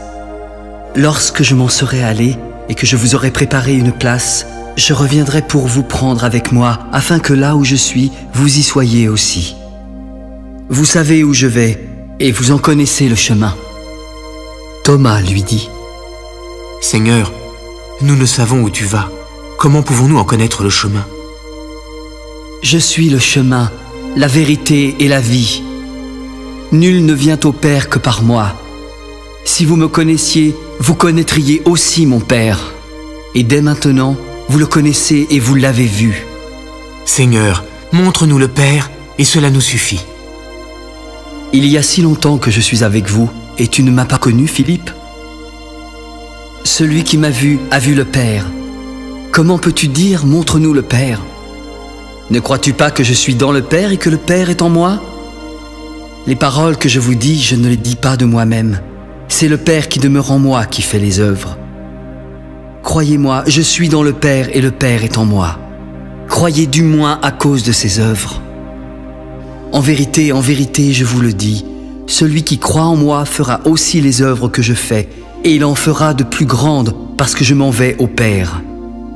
Et tout ce que vous demanderez en mon nom, je le ferai afin que le Père soit glorifié dans le Fils. Si vous demandez quelque chose en mon nom, je le ferai. Si vous m'aimez, gardez mes commandements. Je prierai le Père, et il vous donnera un autre consolateur qui demeurera éternellement avec vous. L'Esprit de vérité que le monde ne peut recevoir parce qu'il ne le voit point et ne le connaît point. Mais vous, vous le connaissez, car il demeure avec vous et il sera en vous. Je ne vous laisserai pas orphelin, je viendrai à vous. Encore un peu de temps et le monde ne me verra plus. Mais vous, vous me verrez, car je vis et vous vivrez aussi. En ce jour-là, vous connaîtrez que je suis en mon Père, que vous êtes en moi et que je suis en vous. Celui qui a mes commandements et qui les garde, c'est celui qui m'aime. Et celui qui m'aime sera aimé de mon Père. Je l'aimerai et je me ferai connaître à lui. Seigneur, d'où vient que tu te feras connaître à nous et non au monde? Si quelqu'un m'aime, il gardera ma parole et mon Père l'aimera. Nous viendrons à lui et nous ferons notre demeure chez lui. Celui qui ne m'aime pas ne garde point mes paroles. La parole que vous entendez n'est pas de moi, mais du Père qui m'a envoyé. Je vous ai dit ces choses pendant que je demeure avec vous. Mais le Consolateur, le Saint-Esprit que le Père enverra en mon nom, vous enseignera toutes choses et vous rappellera tout ce que je vous ai dit. Je vous laisse la paix et je vous donne ma paix. Je ne vous donne pas comme le monde donne. Que votre cœur ne se trouble point et ne s'alarme point.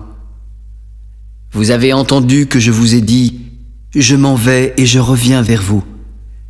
Si vous m'aimiez, vous vous réjouiriez de ce que je vais au Père, car le Père est plus grand que moi. Et maintenant, je vous ai dit ces choses avant qu'elles arrivent, afin que lorsqu'elles arriveront, vous croyiez. Je ne parlerai plus guère avec vous, car le prince du monde vient. Il n'a rien en moi, mais afin que le monde sache que j'aime le Père et que j'agis selon l'ordre que le Père m'a donné, levez-vous et partons d'ici. Je suis le vrai cep et mon Père est le vigneron. Tout sarment qui est en moi et qui ne porte pas de fruit, il le retranche. Et tout sarment qui porte du fruit, il l'émonde afin qu'il porte encore plus de fruits. Déjà, vous êtes purs à cause de la parole que je vous ai annoncée. Demeurez en moi et je demeurerai en vous. Comme le sarment ne peut pas de lui-même porter du fruit s'il ne demeure attaché au cep, ainsi vous ne le pouvez non plus si vous ne demeurez en moi. Je suis le cep, vous êtes les sarments. Celui qui demeure en moi et en qui je demeure porte beaucoup de fruits, car sans moi, vous ne pouvez rien faire. Si quelqu'un ne demeure pas en moi, il est jeté dehors comme le sarment et il sèche. Puis on ramasse les sarments, on les jette au feu et ils brûlent. Si vous demeurez en moi et que mes paroles demeurent en vous, demandez ce que vous voudrez et cela vous sera accordé. Si vous portez beaucoup de fruits, mon Père sera glorifié et vous serez mes disciples. Comme le Père m'a aimé, je vous ai aussi aimé. Demeurez dans mon amour. Si vous gardez mes commandements, vous demeurerez dans mon amour, comme j'ai moi-même gardé les commandements de mon Père et que je demeure dans son amour. Je vous ai dit ces choses afin que ma joie soit en vous et que votre joie soit parfaite. C'est ici mon commandement. Aimez-vous les uns les autres comme je vous ai aimés. Il n'y a pas de plus grand amour que de donner sa vie pour ses amis. Vous êtes mes amis si vous faites ce que je vous commande. Je ne vous appelle plus serviteur, parce que le serviteur ne sait pas ce que fait son maître. Mais je vous ai appelé amis parce que je vous ai fait connaître tout ce que j'ai appris de mon Père. Ce n'est pas vous qui m'avez choisi, mais moi je vous ai choisi et je vous ai établi afin que vous alliez et que vous portiez du fruit, afin que votre fruit demeure et que ce que vous demanderez au Père en mon nom, il vous le donne. Ce que je vous commande, c'est de vous aimer les uns les autres. Si le monde vous hait, sachez qu'il m'a haï avant vous. Si vous étiez du monde, le monde aimerait ce qui est à lui. Mais parce que vous n'êtes pas du monde et que je vous ai choisi du milieu du monde, à cause de cela, le monde vous hait. Souvenez-vous de la parole que je vous ai dite. Le serviteur n'est pas plus grand que son maître. S'ils m'ont persécuté, ils vous persécuteront aussi. S'ils ont gardé ma parole, ils garderont aussi la vôtre. Mais ils vous feront toutes ces choses à cause de mon nom parce qu'ils ne connaissent pas celui qui m'a envoyé. Si je n'étais pas venu et que je ne leur eusse point parlé, ils n'auraient pas de péché. Mais maintenant, ils n'ont aucune excuse de leur péché. Celui qui me hait est aussi mon Père. Si je n'avais pas fait parmi eux des œuvres que nul autre n'a faites, ils n'auraient pas de péché. Mais maintenant, ils les ont vus et ils nous ont haïs, moi et mon Père. Mais cela est arrivé afin que s'accomplisse la parole qui est écrite dans leur loi. Ils m'ont haï sans cause. Quand sera venu le Consolateur que je vous enverrai de la part du Père, l'Esprit de vérité qui vient du Père, il rendra témoignage de moi. Et vous aussi, vous rendrez témoignage parce que vous êtes avec moi dès le commencement.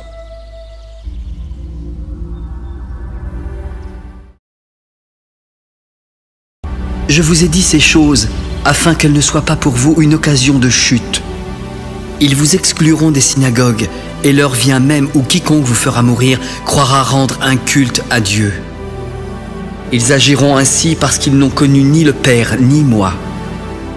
Je vous ai dit ces choses afin que lorsque l'heure sera venue, vous vous souveniez que je vous les ai dites. Je ne vous en ai pas parlé dès le commencement parce que j'étais avec vous. Maintenant, je m'en vais vers celui qui m'a envoyé, et aucun de vous ne me demande « Où vas-tu » Mais parce que je vous ai dit ces choses, la tristesse a rempli votre cœur. Cependant, je vous dis la vérité. Il vous est avantageux que je m'en aille, car si je ne m'en vais pas, le Consolateur ne viendra pas vers vous. Et si je m'en vais, je vous l'enverrai. Lorsqu'il sera là, il convaincra le monde en ce qui concerne le péché, la justice et le jugement. Le péché parce qu'il ne croit pas en moi, la justice parce que je vais au Père et que vous ne me verrez plus, et le jugement parce que le prince de ce monde est jugé. J'ai encore beaucoup de choses à vous dire, mais vous ne pouvez pas les porter maintenant. Quand le Consolateur, l'Esprit de vérité, sera venu, il vous conduira dans toute la vérité, car il ne parlera pas de lui-même, mais il dira tout ce qu'il aura entendu, et il vous annoncera les choses à venir. Il me glorifiera parce qu'il prendra de ce qui est à moi et vous l'annoncera. Tout ce que le Père a est à moi. C'est pourquoi j'ai dit qu'il prend de ce qui est à moi et qu'il vous l'annoncera. Encore un peu de temps et vous ne me verrez plus. Puis encore un peu de temps et vous me verrez parce que je vais au Père. Là-dessus, quelques-uns de ses disciples se dirent entre eux. Que signifie ce qu'il nous dit ? Encore un peu de temps et vous ne me verrez plus. Et puis encore un peu de temps et vous me verrez. Et parce que je vais au Père, que signifie ce qu'il nous dit ? Encore un peu de temps, nous ne savons de quoi il parle. Et Jésus connut qu'il voulait l'interroger. Vous vous questionnez les uns les autres sur ce que j'ai dit. Encore un peu de temps et vous ne me verrez plus. Et puis encore un peu de temps et vous me verrez. En vérité, je vous le dis, vous pleurerez et vous vous lamenterez et le monde se réjouira. Vous serez dans la tristesse, mais votre tristesse se changera en joie. La femme, lorsqu'elle enfante, éprouve de la tristesse, parce que son heure est venue. Mais lorsqu'elle a donné le jour à l'enfant, elle ne se souvient plus de la souffrance à cause de la joie qu'elle a de ce qu'un homme est né dans le monde. Vous aussi, vous êtes maintenant dans la tristesse. Mais je vous reverrai et votre cœur se réjouira. Et nul ne vous ravira votre joie. En ce jour-là, vous ne m'interrogerez plus sur rien. En vérité, je vous le dis, ce que vous demanderez au Père, il vous le donnera en mon nom. Jusqu'à présent, vous n'avez rien demandé en mon nom. Demandez et vous recevrez afin que votre joie soit parfaite. Je vous ai dit ces choses en parabole, mais l'heure vient où je ne vous parlerai plus en parabole et où je vous parlerai ouvertement du Père. En ce jour, vous demanderez en mon nom et je ne vous dis pas que je prierai le Père pour vous, car le Père lui-même vous aime parce que vous m'avez aimé et que vous avez cru que je suis sorti de Dieu. Je suis sorti du Père et je suis venu dans le monde. Maintenant, je quitte le monde et je vais au Père. Maintenant tu parles ouvertement et tu n'emploies aucune parabole. Maintenant nous savons que tu sais toutes choses et que tu n'as pas besoin que personne ne t'interroge. C'est pourquoi nous croyons que tu es sorti de Dieu. Vous croyez maintenant. Voici, l'heure vient et elle est déjà venue où vous serez dispersés chacun de votre côté et où vous me laisserez seul. Mais je ne suis pas seul, car le Père est avec moi. Je vous ai dit ces choses afin que vous ayez la paix en moi. Vous aurez des tribulations dans le monde, mais prenez courage, j'ai vaincu le monde. »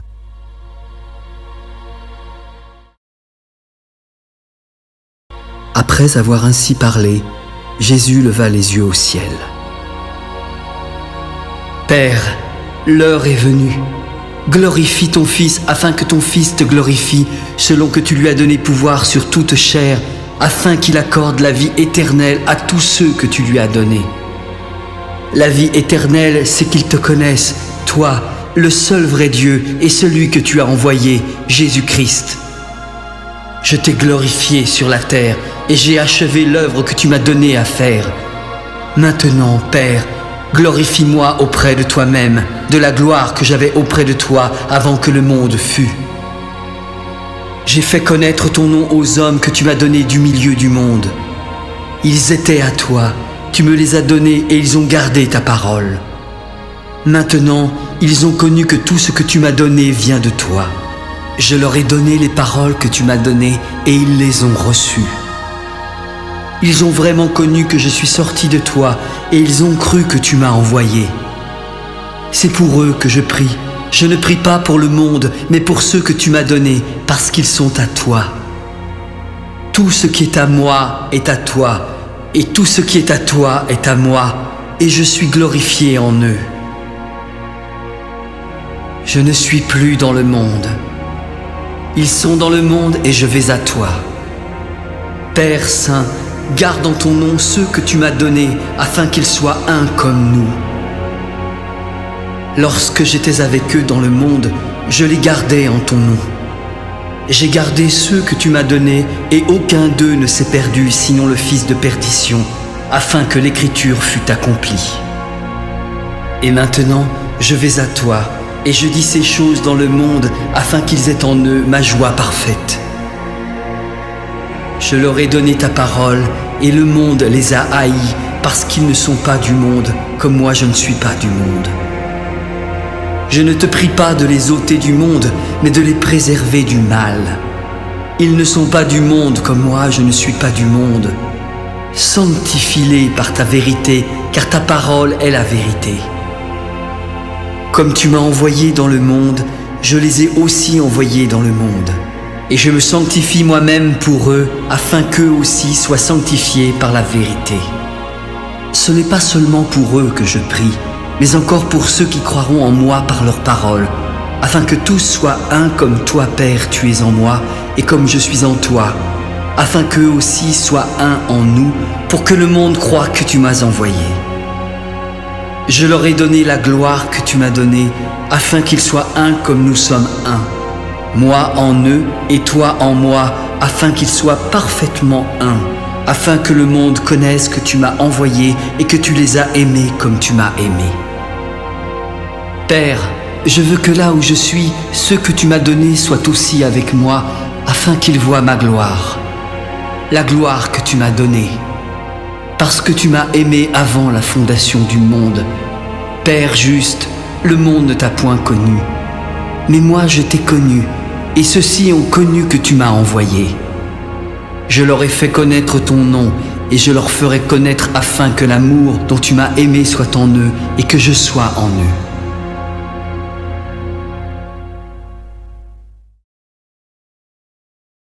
Lorsqu'il eut dit ces choses, Jésus alla avec ses disciples de l'autre côté du torrent du Cédron, où se trouvait un jardin dans lequel il entra, lui et ses disciples. Judas, qui le livrait, connaissait ce lieu parce que Jésus et ses disciples s'y étaient souvent réunis. Alors Judas, ayant pris la cohorte et les huissiers qu'envoyèrent les principaux sacrificateurs et les pharisiens, vint là avec des lanternes, des flambeaux et des armes. Jésus, sachant tout ce qui devait lui arriver, s'avança. « Qui cherchez-vous » ? Jésus de Nazareth !»« C'est moi. » Et Judas, qui le livrait, était avec eux. Lorsque Jésus leur eut dit « C'est moi », ils reculèrent et tombèrent par terre. Il leur demanda de nouveau « Qui cherchez-vous » ? « Jésus de Nazareth !»« Je vous ai dit que c'est moi. Si c'est moi que vous cherchez, laissez aller ceci. » Il dit cela afin que s'accomplît la parole qu'il avait dite. « Je n'ai perdu aucun de ceux que tu m'as donnés. » Simon-Pierre, qui avait une épée, la tira, frappa le serviteur du souverain sacrificateur et lui coupa l'oreille droite. Ce serviteur s'appelait Malchus. « Remets ton épée dans le fourreau. Ne boirai-je pas la coupe que le Père m'a donnée à boire ?» La cohorte, le tribun et les huissiers des Juifs se saisirent alors de Jésus et le lièrent. Ils l'emmenèrent d'abord chez Anne, car il était le beau-père de Caïphe qui était souverain sacrificateur cette année-là. Caïphe était celui qui avait donné ce conseil aux Juifs. Il est avantageux qu'un seul homme meure pour le peuple. Simon-Pierre, avec un autre disciple, suivait Jésus.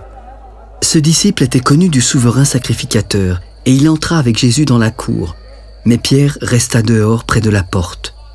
L'autre disciple, qui était connu du souverain sacrificateur, sortit et parla à la servante. Elle s'adressa alors à Pierre. « Toi aussi, n'es-tu pas des disciples de cet homme ?» ?»« Non, je n'en suis pas. » Les serviteurs et les huissiers qui étaient là avaient allumé un brasier car il faisait froid. Pierre se tenait avec eux et se chauffait. Le souverain sacrificateur interrogea Jésus sur ses disciples et sur sa doctrine. « J'ai parlé ouvertement au monde. J'ai toujours enseigné dans la synagogue et dans le temple où tous les Juifs s'assemblent et je n'ai rien dit en secret. Pourquoi m'interroges-tu ? Interroge sur ce que je leur ai dit à ceux qui m'ont entendu. Ceux-là savent ce que j'ai dit. » À ces mots, un des huissiers qui se trouvait là donna un soufflet à Jésus. « Est-ce ainsi que tu réponds au souverain sacrificateur ?» Si j'ai mal parlé, dis-moi ce que j'ai dit de mal. Et si j'ai bien parlé, pourquoi me frappes-tu ?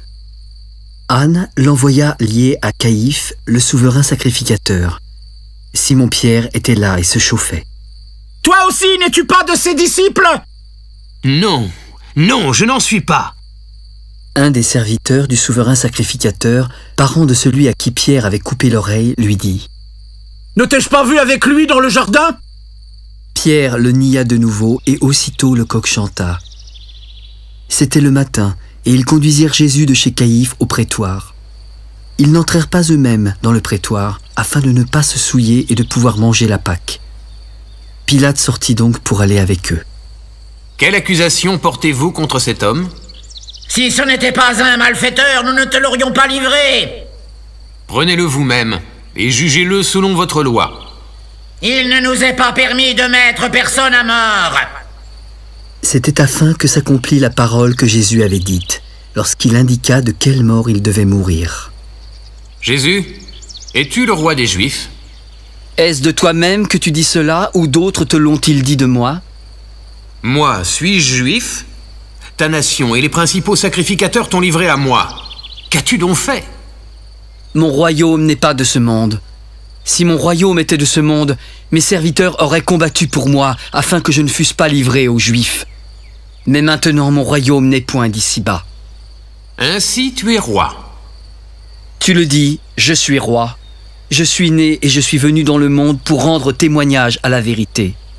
Quiconque est de la vérité écoute ma voix. Qu'est-ce que la vérité ? Après avoir dit cela, il sortit de nouveau pour aller vers les Juifs. Je ne trouve en lui aucun crime.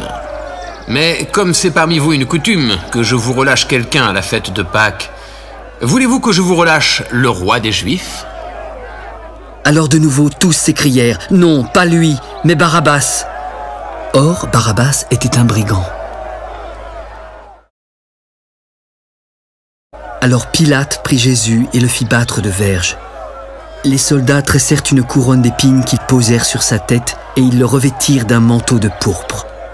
Puis, s'approchant de lui, en lui donnant des soufflets, « Salut, roi des Juifs !»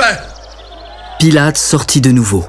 « Voici, je vous l'amène dehors afin que vous sachiez que je ne trouve en lui aucun crime. » Jésus sortit en portant la couronne d'épines et le manteau de pourpre. Et Pilate leur dit, « Voici l'homme !» Lorsque les principaux sacrificateurs et les huissiers le virent, ils s'écrièrent « Crucifie-le ! Crucifie-le !» Prenez-le vous-même et crucifiez-le, car moi je ne trouve point de crime en lui. Nous avons une loi, et selon notre loi, il doit mourir parce qu'il s'est fait fils de Dieu. Quand Pilate entendit cette parole, sa frayeur augmenta. Il entra dans le prétoire et questionna Jésus. « D'où es-tu? Pourquoi ne me parles-tu pas? Ne sais-tu pas que j'ai le pouvoir de te crucifier et que j'ai le pouvoir de te relâcher? » Tu n'aurais sur moi aucun pouvoir s'il ne t'avait été donné d'en haut. C'est pourquoi celui qui me livre à toi commet un plus grand péché. Dès ce moment, Pilate cherchait à le relâcher. Mais les Juifs criaient « Si tu le relâches, tu n'es pas un ami de César, car quiconque se fait roi se déclare contre César. » Pilate, ayant entendu ces paroles, amena Jésus dehors. Jésus s'assit sur le tribunal au lieu appelé du pavé, en hébreu Gabata. C'était la préparation de la Pâque et environ la 6e heure. Pilate s'adressa aux Juifs. « Voici votre roi. » Crucifie-le! Crucifie-le! Pourquoi crucifierais-je votre roi? Nous n'avons de roi que César! Alors il le leur livra pour être crucifié.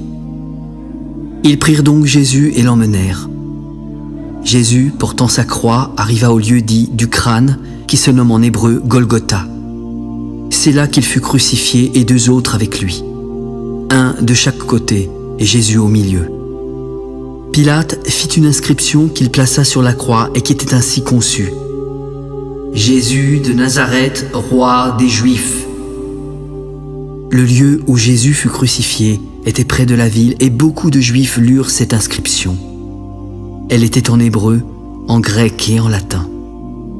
Les principaux sacrificateurs des Juifs dirent à Pilate: « N'écris pas roi des Juifs, mais écris qu'il a dit « Je suis le roi des Juifs !» Ce que j'ai écrit, je l'ai écrit. Les soldats, après avoir crucifié Jésus, prirent ses vêtements. Ils en firent 4 parts, une pour chaque soldat. Ils prirent aussi sa tunique qui était sans couture, d'un seul tissu depuis le haut jusqu'en bas, et ils se dirent entre eux: « Ne la déchirons pas, mais tirons au sort à qui elle sera. » Cela arriva afin que s'accomplisse cette parole de l'Écriture. Ils se sont partagés mes vêtements, et ils ont tiré au sort ma tunique. Près de la croix de Jésus se tenaient sa mère et la sœur de sa mère, Marie, femme de Clopas, et Marie de Magdala. Jésus, voyant sa mère et auprès d'elle le disciple qu'il aimait, lui dit: « Femme, voilà ton fils. » Puis il dit au disciple: « Voilà ta mère. » Et dès ce moment, le disciple la recueillit chez lui. Puis Jésus, qui savait que tout était déjà consommé, dit afin que l'Écriture fût accomplie: « J'ai soif. » Il y avait là un vase plein de vinaigre. Les soldats en remplirent une éponge et l'ayant fixée à une branche d'hysope, ils l'approchèrent de sa bouche. Quand Jésus eut pris le vinaigre, il dit: « Tout est accompli. » Et, baissant la tête, il rendit l'esprit. Dans la crainte que les corps ne restassent sur la croix pendant le sabbat, car c'était la préparation et ce jour de sabbat était un grand jour, les Juifs demandèrent à Pilate qu'on rompît les jambes aux crucifiés et qu'on les enlevât. Les soldats vinrent donc et rompirent les jambes au premier, puis à l'autre qui avait été crucifié avec lui. S'étant approchés de Jésus et le voyant déjà mort, ils ne lui rompirent pas les jambes, mais un des soldats lui perça le côté avec une lance, et aussitôt il sortit de son corps du sang et de l'eau. Celui qui l'a vu en a rendu témoignage, et son témoignage est vrai. Il sait qu'il dit vrai afin que vous croyiez aussi. Ces choses sont arrivées afin que l'Écriture fût accomplie. Aucun de ces os ne sera brisé. Et ailleurs, l'Écriture dit encore: ils verront celui qu'ils ont percé. Après cela, Joseph d'Arimathée, qui était disciple de Jésus, demanda en secret, par crainte des Juifs, à Pilate la permission de prendre le corps de Jésus. Pilate l'ayant permis, il vint et prit le corps. Nicodème, qui auparavant était allé de nuit vers Jésus, vint aussi apportant un mélange d'environ 100 livres de myrrhe et d'aloès. Ils prirent donc le corps de Jésus et l'enveloppèrent de bandes avec les aromates, comme c'est la coutume d'ensevelir chez les Juifs.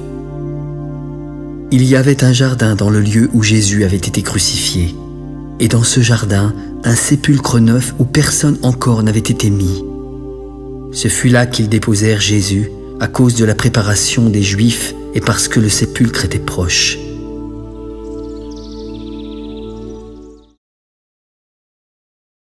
Le premier jour de la semaine, Marie de Magdala se rendit au sépulcre dès le matin.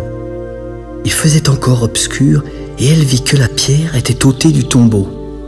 Elle courut vers Simon-Pierre et vers l'autre disciple que Jésus aimait. « Ils ont enlevé le Seigneur du sépulcre et nous ne savons pas où ils l'ont mis. » Pierre et l'autre disciple sortirent et allèrent au sépulcre. Ils couraient tous deux ensemble. Mais l'autre disciple courut plus vite que Pierre et arriva le premier au sépulcre. S'étant baissé, il vit les bandes qui étaient à terre, mais il n'entra pas. Simon-Pierre, qui le suivait, arriva et entra dans le sépulcre. Il vit les bandes qui étaient à terre et le linge qu'on avait mis sur la tête de Jésus plié dans un lieu à part. Alors, l'autre disciple, qui était arrivé le premier au sépulcre, entra aussi. Il vit et il crut. Mais il ne comprenait pas encore que selon l'Écriture, Jésus devait ressusciter des morts. Et les disciples s'en retournèrent chez eux. Cependant, Marie se tenait dehors près du sépulcre et pleurait. Tout en pleurant, elle se baissa pour regarder dans le tombeau. Elle y vit alors 2 anges vêtus de blanc, assis à la place où avait été couché le corps de Jésus, l'un à la tête, l'autre aux pieds. « Femme, pourquoi pleures-tu » ? « Parce qu'ils ont enlevé mon Seigneur, et je ne sais pas où ils l'ont mis. » En disant cela, elle se retourna et vit Jésus debout, sans savoir que c'était Jésus, car elle le prenait pour le jardinier. « Femme, pourquoi pleures-tu ? Qui cherches-tu ?»« Seigneur, si c'est toi qui l'as emporté, dis-moi où tu l'as mis, et je le prendrai. »« Marie ?»« Maître !»« Ne me touche pas, car je ne suis pas encore monté vers mon Père. Mais va trouver mes frères et dis-leur que je monte vers mon Père et votre Père, vers mon Dieu et votre Dieu. » Marie de Magdala alla annoncer aux disciples qu'elle avait vu le Seigneur et qu'il lui avait dit ces choses. Le soir de ce jour, qui était le premier de la semaine, les portes du lieu où se trouvaient les disciples étaient fermées à cause de la crainte qu'ils avaient des Juifs. Jésus vint et se présenta au milieu d'eux. « La paix soit avec vous. » Et quand il eut dit cela, il leur montra ses mains et son côté. Les disciples furent dans la joie en voyant le Seigneur. « La paix soit avec vous. Comme le Père m'a envoyé, moi aussi je vous envoie. » Après ces paroles, il souffla sur eux. « Recevez le Saint-Esprit. Ceux à qui vous pardonnerez les péchés, ils leur seront pardonnés. Et ceux à qui vous les retiendrez, ils leur seront retenus. » Thomas, appelé Didyme, l'un des 12, n'était pas avec eux lorsque Jésus vint. Les autres disciples lui dirent donc : « Thomas, nous avons vu le Seigneur !» « Si je ne vois pas dans ses mains la marque des clous, si je ne mets pas mon doigt dans la marque des clous, et si je ne mets pas ma main dans son côté, je ne le croirai pas. » 8 jours après, les disciples de Jésus étaient de nouveau dans la maison, et Thomas se trouvait avec eux. Jésus vint et se présenta au milieu d'eux. « La paix soit avec vous. Thomas, avance ici ton doigt et regarde mes mains. Avance aussi ta main et mets-la dans mon côté. Ne sois pas incrédule, mais crois. » « Mon Seigneur et mon Dieu !» Parce que tu m'as vu, tu as cru. Heureux ceux qui n'ont pas vu et qui ont cru. Jésus a fait encore en présence de ses disciples beaucoup d'autres miracles qui ne sont pas écrits dans ce livre. Mais ces choses ont été écrites afin que vous croyiez que Jésus est le Christ, le Fils de Dieu, et qu'en croyant, vous ayez la vie en son nom. Après cela, Jésus se montra encore aux disciples sur les bords de la mer de Tibériade. Et voici de quelle manière il se montra. Simon-Pierre, Thomas, appelé Didyme, Nathanaël de Cana en Galilée, les fils de Zébédée et 2 autres disciples de Jésus étaient ensemble.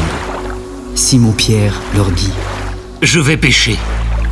Nous allons aussi avec toi. » Ils sortirent et montèrent dans une barque. Mais cette nuit-là, ils ne prirent rien. Le matin étant venu, Jésus se trouva sur le rivage, mais les disciples ne savaient pas que c'était lui. « Enfants, n'avez-vous rien à manger ?» « Hélas, non. » « Jetez le filet du côté droit de la barque, et vous trouverez. » Ils le jetèrent, mais ils ne pouvaient plus le retirer à cause de la grande quantité de poissons. Alors, le disciple que Jésus aimait dit à Pierre, « C'est le Seigneur !» Dès que Simon-Pierre eut entendu que c'était le Seigneur, il mit son vêtement et sa ceinture, car il était nu, et se jeta dans la mer. Les autres disciples vinrent avec la barque, tirant le filet plein de poissons, car ils n'étaient éloignés de terre que d'environ 200 coudées. Lorsqu'ils furent descendus à terre, ils virent du pain et des poissons disposés sur des charbons allumés. « Apportez des poissons que vous venez de prendre. » Simon-Pierre monta dans la barque et tira à terre le filet plein de 153 grands poissons. Et quoi qu'il y en eût tant, le filet ne se rompit point.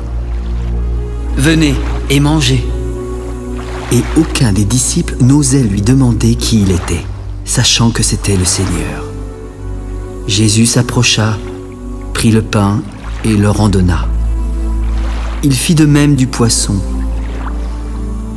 C'était déjà la 3e fois que Jésus se montrait à ses disciples depuis qu'il était ressuscité des morts. Après qu'ils eurent mangé, Jésus dit à Simon-Pierre, « Simon, fils de Jonas, m'aimes-tu plus que ne m'aiment ceux-ci ?»« Oui, Seigneur, tu sais que je t'aime. » « Paix, mes agneaux. Simon, fils de Jonas, m'aimes-tu ?»« Oui, Seigneur, tu sais que je t'aime. » « Paix, mes brebis. Simon, fils de Jonas, m'aimes-tu ?»« Seigneur, tu sais toutes choses, tu sais que je t'aime. » « Paix, mes brebis. En vérité, je te le dis, quand tu étais plus jeune, tu t'habillais toi-même et tu allais où tu voulais. Mais quand tu seras vieux, tu étendras tes mains et un autre t'habillera et te mènera où tu ne voudras pas. » Il dit cela pour indiquer par quelle mort Pierre glorifierait Dieu. Et ayant ainsi parlé, il lui dit, « Suis-moi. » Pierre, s'étant retourné, vit venir auprès d'eux le disciple que Jésus aimait, celui qui pendant le souper s'était penché sur la poitrine de Jésus et avait dit, « Seigneur, qui est celui qui te livre ?» En le voyant, Pierre dit à Jésus, « Et celui-ci, Seigneur, que lui arrivera-t-il ?» « Si je veux qu'il demeure jusqu'à ce que je vienne, que t'importe? Toi, suis-moi. » Là-dessus, le bruit courut parmi les frères que ce disciple ne mourrait point. Cependant, Jésus n'avait pas dit à Pierre qu'il ne mourrait pas, mais « Si je veux qu'il demeure jusqu'à ce que je vienne, que t'importe ?» C'est ce disciple qui rend aujourd'hui témoignage de ces choses et qui les a écrites. Et nous savons que son témoignage est vrai. Jésus a fait encore beaucoup d'autres choses. Si on les rapportait en détail, je ne pense pas que le monde même pût contenir les livres qu'on écrirait.